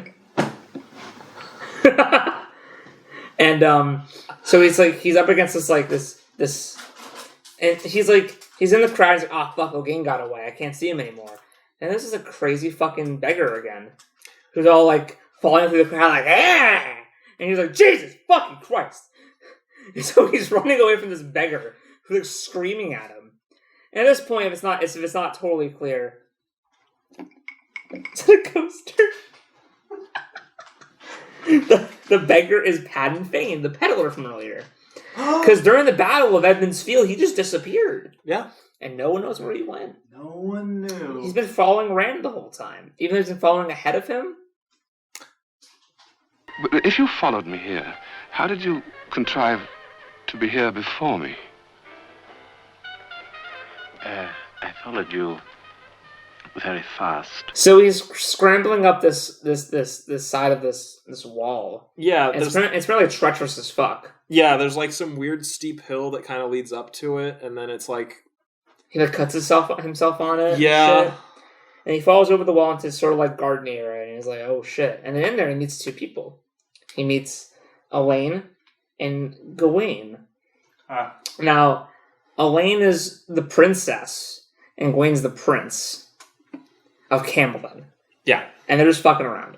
Yeah. I only know this, that Elaine becomes like one of the main 3 characters. Like she takes over as the parent. It's really sad. Yeah, it's accurate. Because like, yeah, wow, she takes the fuck over. She's also part of the harem. Yes. Well, of course, she takes priority. Yes. And so they're there, and she's like, "Are you okay?" And like, "Are you hurt? Like, what's going on?" Yeah. Elaine and Gawain are surprisingly chill for some. They're just like, you just climbed over a wall. You okay? He kind of falls though. So they're like, "Whoa, are you all right?" Yeah. Like, are you hurt? What's wrong? Her half brother comes around, Galad Damodred, who's oddly I think related to Moraine.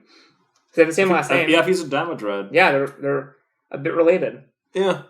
And he comes around and is all like, "Who do you think that is that?" and he gets him in trouble. And like, I'm gonna tell Mom because Galad's whole thing. So Galad and Gawain are both like hot as fuck. Yeah. And so is Elaine. They're all fucking gorgeous. Galad the most so, I think. But Galad is like the most gorgeous. He is so hot to where like later on when he's like doing evil shit, the Nave's all like, "Yeah, but he's so pretty." Well, the thing about Galad's whole character. Do you want to talk about what his morality is? Galad is like the absolute. I mean, he doesn't start off, but he is the absolute perfect embodiment of White Cloaks, where it is like, no, I have to do the right thing every single time, no matter the cost. Like, and like, he's like, I don't care if doing the right thing causes this person to get hurt. I don't care what it does to me. Like, I don't care if there are like big consequences for me doing what I perceive to be right, I have to do the right thing. And I really like his character, to be honest. She's interesting. I love him because like he's so conflicted about like what to do. Because like there's things where it's like, well, by white cloak law, this is the right thing, but like I don't want to hurt my sister. Yeah. You know, it's this person with such a strict moral compass. Yeah. That whenever it's tested, he's like so fucking conflicted. Yeah. But because, you know, there is technically an intruder in the garden, you know, it doesn't matter that he, you know, fell in or whatever happened, he is an intruder. Yeah. By law. So I have to tell somebody. Rand gets brought before the queen, Morghese. No, well, first... Like, directly. Yeah. And then, and also her Aes Sedai supervisor, Ilida. She is the biggest. She is such a cunt. Because doesn't Eladia also be able to see the future, like Min, kind of? She has an Aes Sedai ability of seeing, searching, where she gets like prophetic dreams, but they're also, you know, very like vague and very symbolic, so, and inconsistent, so not really, but. And they talk about how, like, you know, like, oh, you're in trouble for letting an intruder in and blah, blah. There's this, there's one of the guardsmen, Talanivor, who is important for later stuff. Yep. They're, like, talking about how Rand's from the Two Rivers, but it looks like he's an ailment, and wait, why do you have a heron-marked blade? Are you a sword master? Like, who'd you steal that from? And, oh, you have the wrappings around your sword that allegiance are to me, so I'm a little bit more cool with you. So Loyal, you know, hears about Rand's adventure and all his shit, and he's like, hey, you know, I wanna come along. I wanna tell your story. You know, I wanna see how this is gonna play out. And Rand's just like, no, Loyal, you're so pure, you're so good. I don't want you involved. And Loyal's like, no, man, fuck that. I'm coming. Like, it's so funny because as soon as Rand says, no, I can't bring you onto my journey, I, as the reader, was like, going, no, fuck that. You got to bring the fucking friendly giant with you. Yeah. So she brings in the queen brings in her advisor, not Eladia, but her other advisor, Gareth Byrne. Who is that's right one of the best characters in the whole time. He's a motherfucker. He's amazing. He's great. And he's all like, no, that's his sword. He didn't steal it. And they're like, why? How do you know? The way it fits him. You can just tell that it's the sword's a part of him. Even though he's not a blade master yet, but still. But he becomes one. Kind of. By bullshit. Who can say where the wheel turns? Basically, Gareth lets him go, even though like the queen and Eladia don't want him to. So Eladia's kind of like, he's gonna end the world or some shit. And they're like, whatever.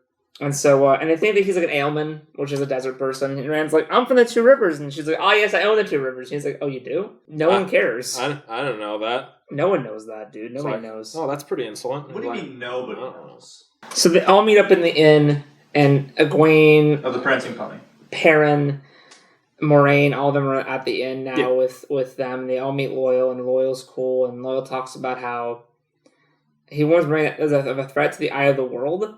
Been referenced in Rand, Matt, and Perrin's streams, and also Perrin and Egwene heard it from the Tinkers. Yeah. So, by the way, so all these Baelzamon dreams, they're like kind of real because they get like hurt and they'll wake up with those same hurts and everything. It's a big part of the book, but it's a part that's very forgettable, to be honest. And so the whole book, Baelzamon's been entering their dreams and fucking with them. Yeah.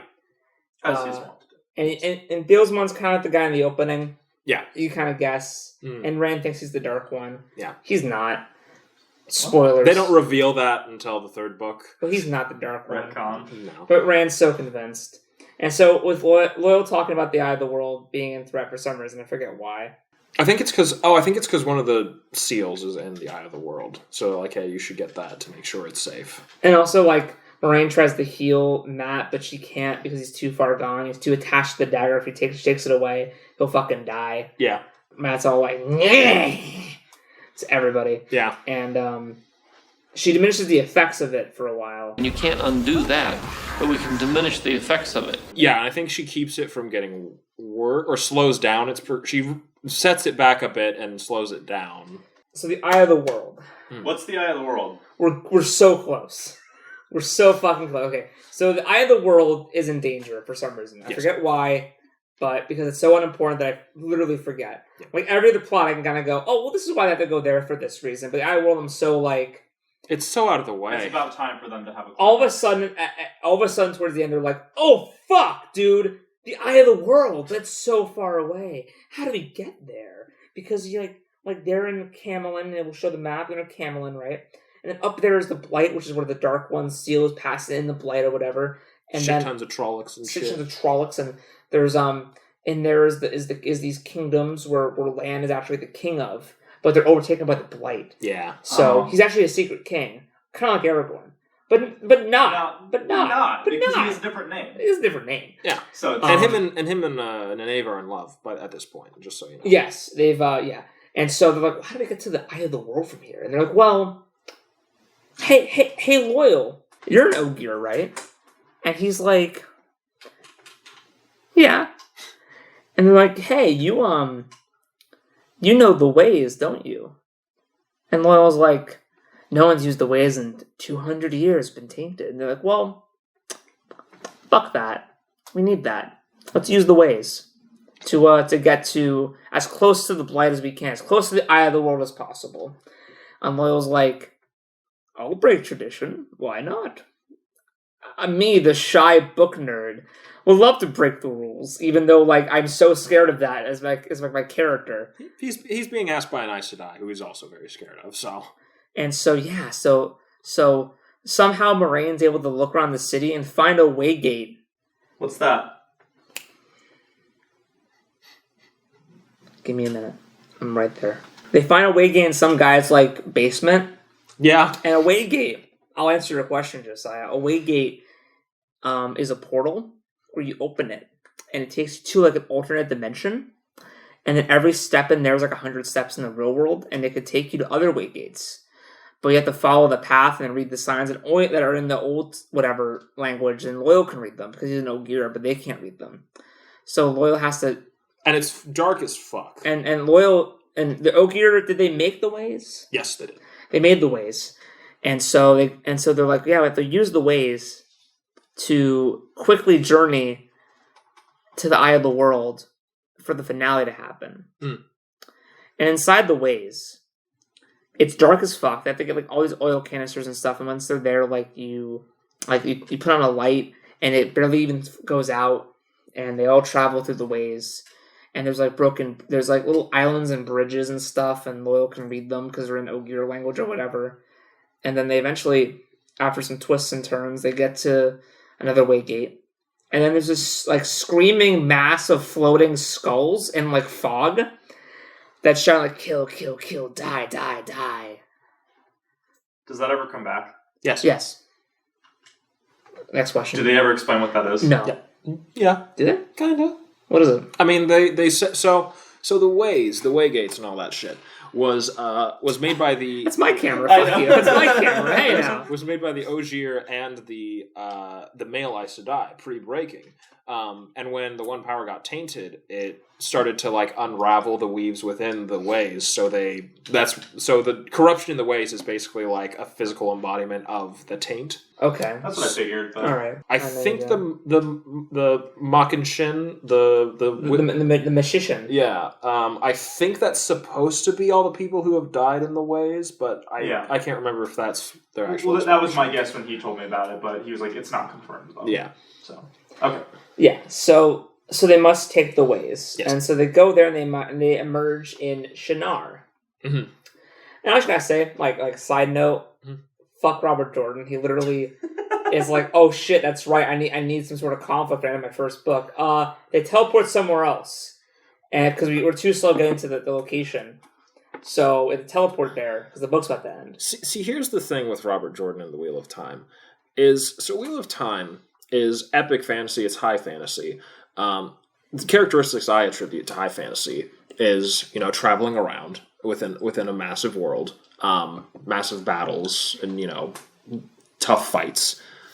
In Wheel of Time, Robert Jordan invents 4 or 5 different ways to teleport, so he doesn't have to write about traveling. He invents sword stances and fight styles, so he can just say they did cat passes under the moon, and that is describing a fight sequence. Leapfrog in the dead of night. Yeah, and bull rammed its horns very hard. Yeah. What? I'm making them up. Yeah, Oh, okay. I thought that was real. Yeah. No, I'm making them up because that's what he does. Yeah, it's just Why can I do it? River winds around a rock.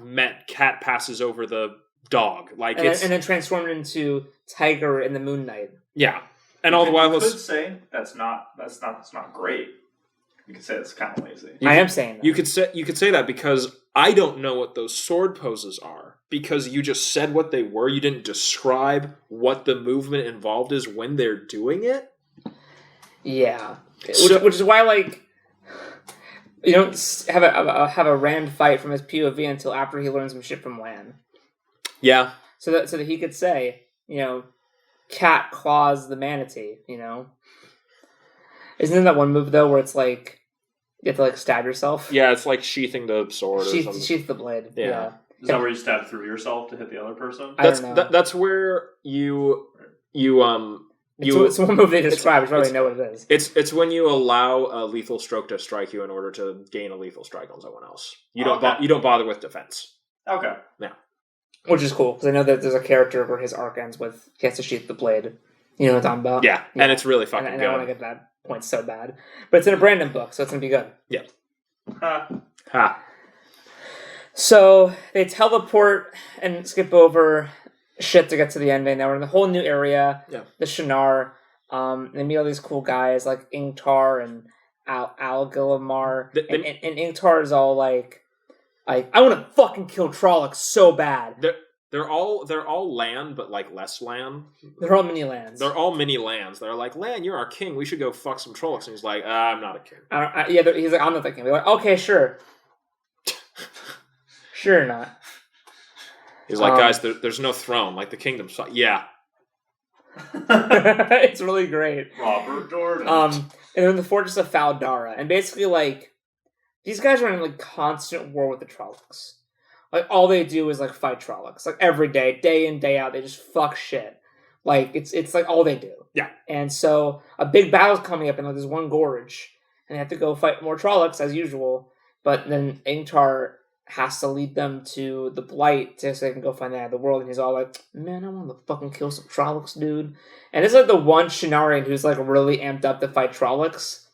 Can't wait to get to see his twist in book 2. Or is it 3? I think it's 2. We'll get there, because it's 2. He hates evil things. He's so good.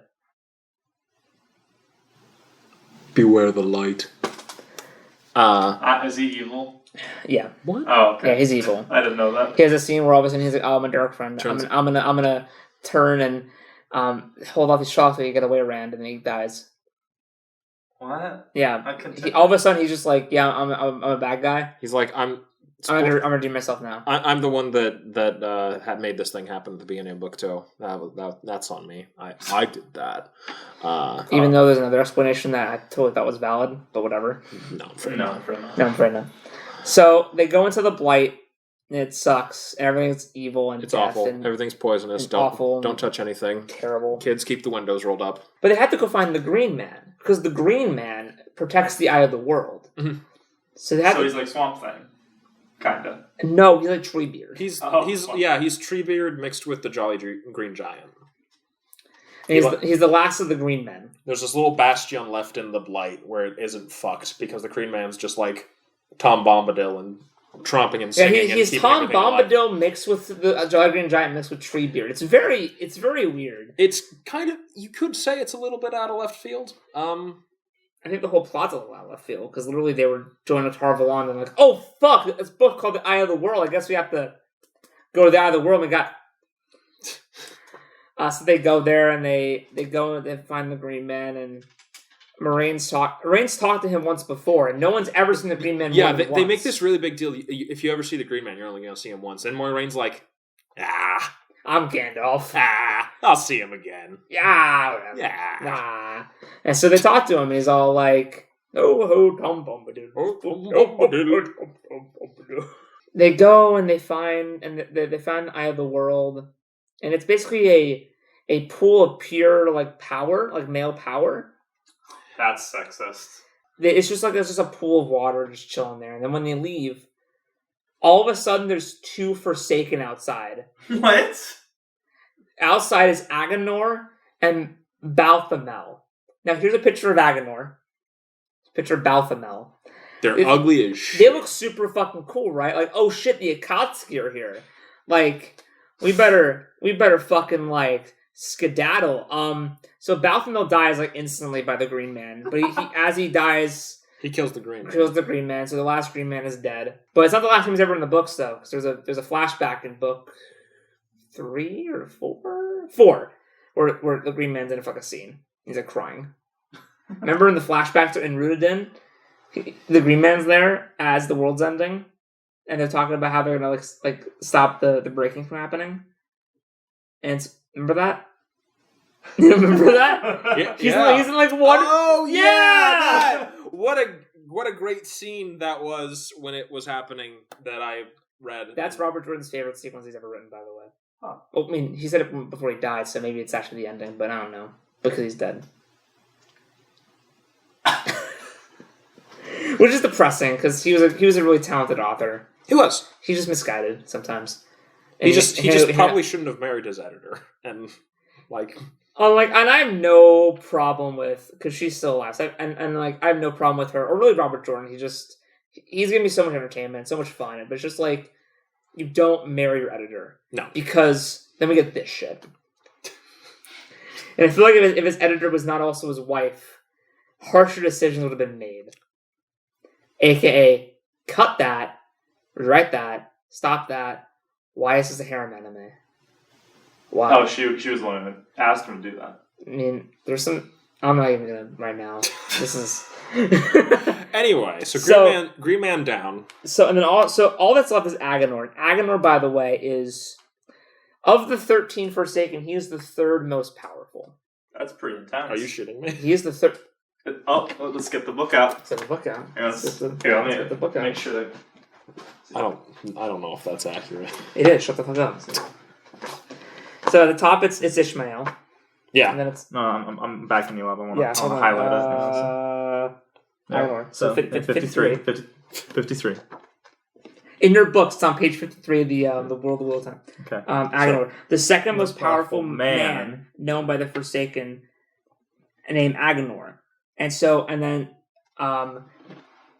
if he's the second most powerful male Forsaken, yeah, and Ishmael's the first most powerful, and Lanfear's so he's up there with Lanfear and Ishmael. So he's like, we said the third strongest, but he could also be tied for second.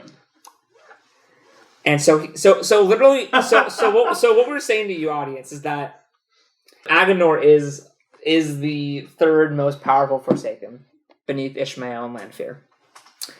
So Balthamel's dead. Like instant, one of the Forsaken already down book 1. Literally dead in 10 seconds. Yeah. Memed. And is that his first scene? Yes. Oh. It's also his only scene. Oh, later on, is there some flashback bullshit? Well, here's the thing. The Dark One is the Lord of the Graves. Oh, yeah. That's right. Grave Lord. So he's like, hey, you died, but you served me. Yoink. So that's the thing, is that this starts the trend, guys, of oh fuck, I'm at the end of the book. Well, who's the villain? Flips to the Rolodex. That one. Yeah. That is fucking seriously how it feels, because never set up, never established. There's no they didn't enter the blight and find some ruin and go, oh shit, one of the seals is broken. We better be careful now, guys. Now we know there's a Forsaken loose. That'd been cool. Or if they enter the fucking Eye of the World and the thing in there is broken, they're like, guys, there's a seal broken. They're like, who? And then they just hear footsteps outside, and they're like, oh fuck. Even that would have been more set up than just, hey, we're here. It's bullshit. Yeah. It's not great. So Moraine and the Green Man try to tackle Balthamel, and once he's down, Moraine's kind of stuck in this thing where she can't fucking do shit, and everyone's screaming oh fuck, what's happening? I think they get knocked out or whatever. I think they're running away or some shit. Yeah, because Agenor's memeing them. Yeah, but Rand and Agenor get into a battle, and they fight over the control of the Eye of the World's power. And here's the wiki says: guided by blind luck and instinctive knowledge. This is how he uses the power. And there's a bit where he sucks up the power, then teleports above the battle that's happening in the gorge with the Shinarians, memes the fuck out of the Trollocs from mid-air, teleports back, fucking kills Agenor, And also fights like Balsamon and defeats him, but doesn't kill him, just defeats him. And then boom, he's back, and Agenor's dead, and they go inside, and the pool of pure power's gone inside. And so, all right, now I want to say, we didn't mention the Horn of Valerie once the whole discussion. Throughout the book, all of the Gleemen, like Tom has been talking about the Horn of Valerie the entire time. It's this great horn that, once it's blown, will bring all the heroes of the dead back to life for the last battle. Yeah. And there's talking about how, like, in Ilion, that's why, like, when earlier to Baldamon's like, hey, come to Ilion where the great hunt's about to start, and, like, we can, now we're good. And so, like, because, we're going to start looking for because of all these, false dragons coming at people, think, oh man, the last battle's coming, and they're right. And so, we should get the Horn of Valerie. So all these hunters of the Great Horn are going out looking for the horn, right? And they're like, yeah, whatever, the horn, I guess we'll just, whatever. And for me, knowing that the next book's called The Great Hunt, I'm like, the whole plot of the next book, they just have to go find the horn?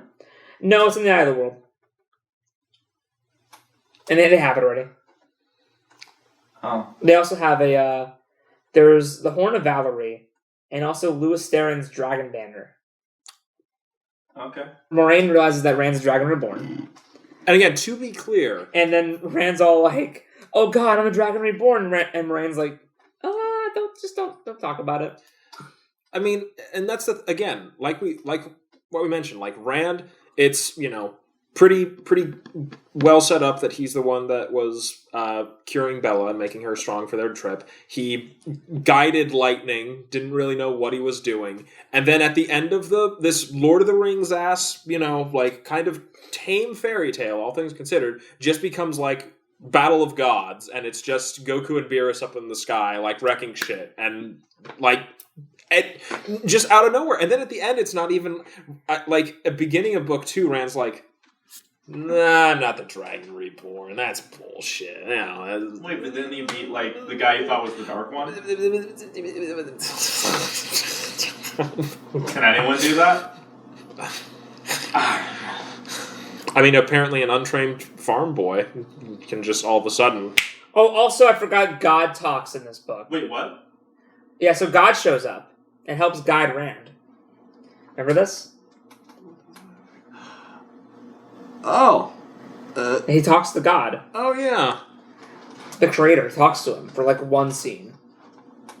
At least he set that up in book 1, I guess. Doesn't happen to the last book. Ever again, by the way. What? Yeah. I don't know. Is it because he's in the Eye of the World? Is that why God can talk to him? I guess. Who cares what the Eye of the World is? They say something about how the Eye of the World is like outside the pattern, but it's of the pattern, but it's... The wheel turns as the wheel wills. We're like almost... And they're back at Faldara, and Ignar's... what's that guy's name? Ingtar is all like, I barely missed the battle, and all of a sudden, like the Creator came and defeated all the Trollocs, and because everyone could see Rand fighting Ishmael in the sky. By the way, like a giant fucking like coating the skyline above the battle. Rand's all like, I'm gonna leave and have my own way, and then like Morain's not really talking to him anymore, and everyone's like, that was weird, and because no one else knows that Rand's Dragon Reborn yet, by the way. Yeah, right. They know he can channel, except for Moraine. Not even that. I don't think Matt knows, because I think because Matt's all like, oh yeah, that's right. And so and then all of a sudden, like, I think like I forget who comes to Tarvalon. Either like the Armillian Seat comes, who's the head Tarvalon witch, by the way, right? Or like something, but it cuts to Moraine POV for the first time, and she's like, the prophecy's fulfilled, the dragon is reborn, and the book ends. Yeah. So. The Eye of the World by Robert Jordan.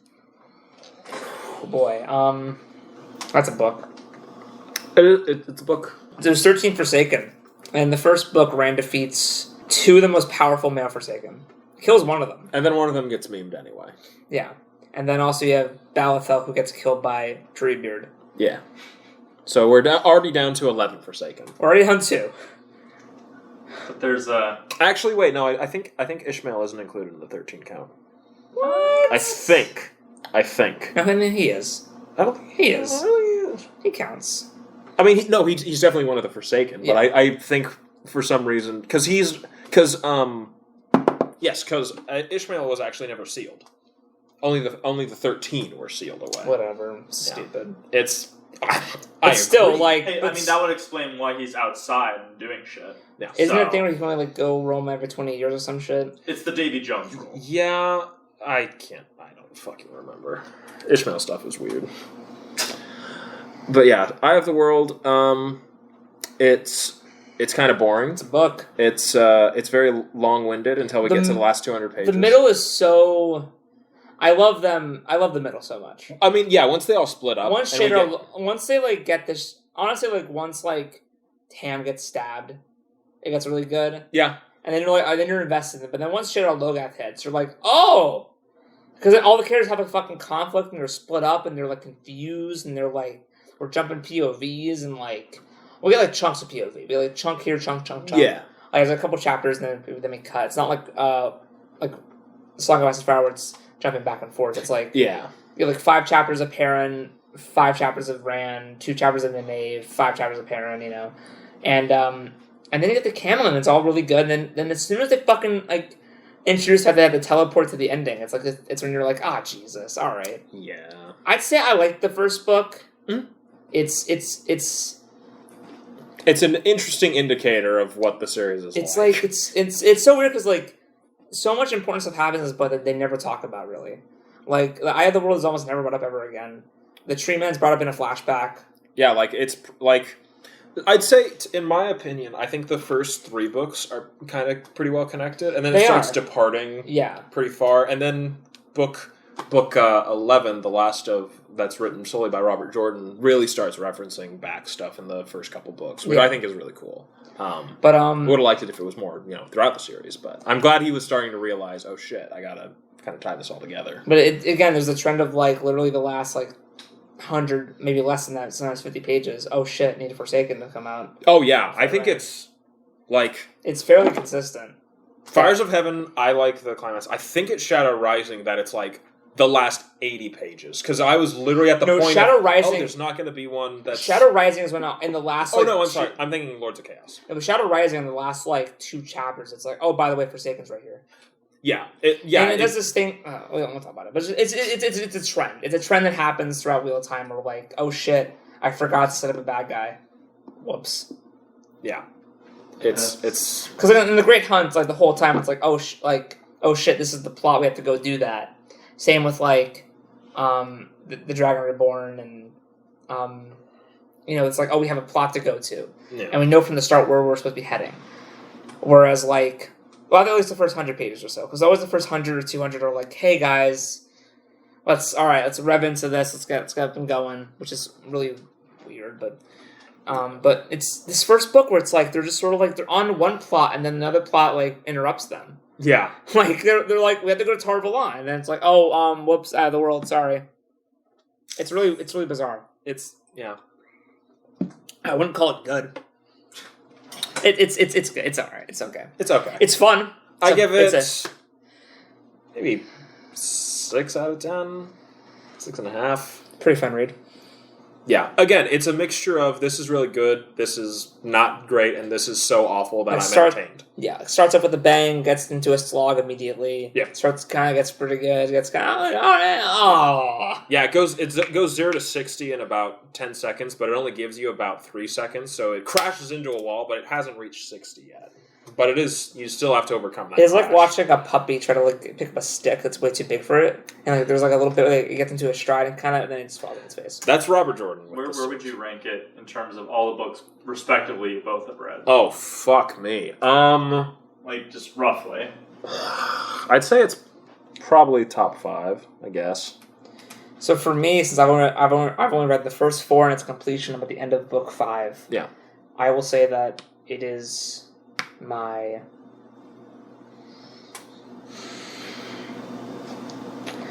I can't... Well, because, alright, I haven't finished 5 yet, so I don't know if I can count that as a book that I've read. I would count it. Okay, because 5 is my favorite right now. If you're still liking it where you're at, you're going to like it. For me, it's 5, 2, 1, 3, 4. Woof. 4 is shit. 4 has one good plot and a good opening. Yeah. 4's first 200 to 300 pages is really good, and then the rest of it's shit except for one plot line of 3. Yeah. No, 4 really. I mean, like they jump back and forth a lot. Yeah. So See, I liked book 4 more than I liked Dragon Reborn personally. But that's because that's before I started liking Egg Queen. Yeah, I like Egg Queen. She's like the main character of book. Like, yeah. So yeah. I feel you. So this has been a trip. This has been. Well, I learned a lot. It's been like 3 hours. I remember you were saying this was going to be like 1. I was like, whew. I was hoping for an hour, but then we got like an hour in. We were still at the first like 200 pages, and I was like, whoops. I could tell. Yeah, once we got to Camlin, we were like, okay, and then. But yeah, so that was part 1 of 15. Tell us if you want to do more Wheel Time. Dan or Green, another book series. DM me. Like Dune. Or just I could be part of the podcast and not off to the side. Then I'll be It was kind of fun to not have the burden of saying anything. I just could like shout mean comments at Robert Jordan. Yeah, as you should. You know. Last night wants to do Mistborn. I want to do Mistborn. We just should do Mistborn. Actually, I mean, I remember more of it. Yeah, I mean, there'd be too much praise. Yeah, there's not enough critique. It would literally be 2 hours of us sucking Brandon Sanderson's cock on camera. Yeah. Just look up some gay porn and like overlay it with one of Brandon Sanderson's lectures. That'd basically be it. That's not a bad idea, actually. So, guys, it's the Escape Pod. Glad we're back-ish. Whatever. Kind of, sort of. Hey, if we keep recording stuff, it doesn't matter if we don't release any of it. Tom, middle camera. Yeah. Well, it's been fun. It's been a treat. Well, see you guys. Thanks for watching.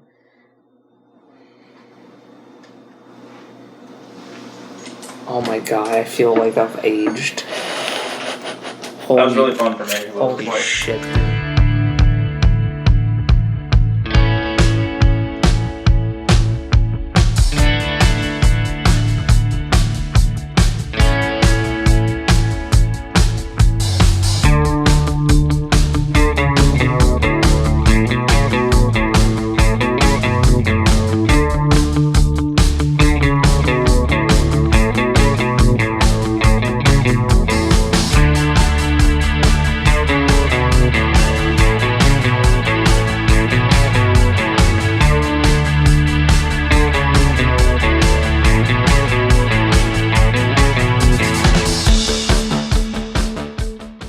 Robert, what you've done and the ambitions, you do seriously surprise me. Thank you, Chef. I was hoping you'd see that. I mean, I'd give it all I got. Give you 110. You surprise me to how shit you are. Oh, thank you. I was expecting more. Hey, maybe you shouldn't have quit your fucking day job so early.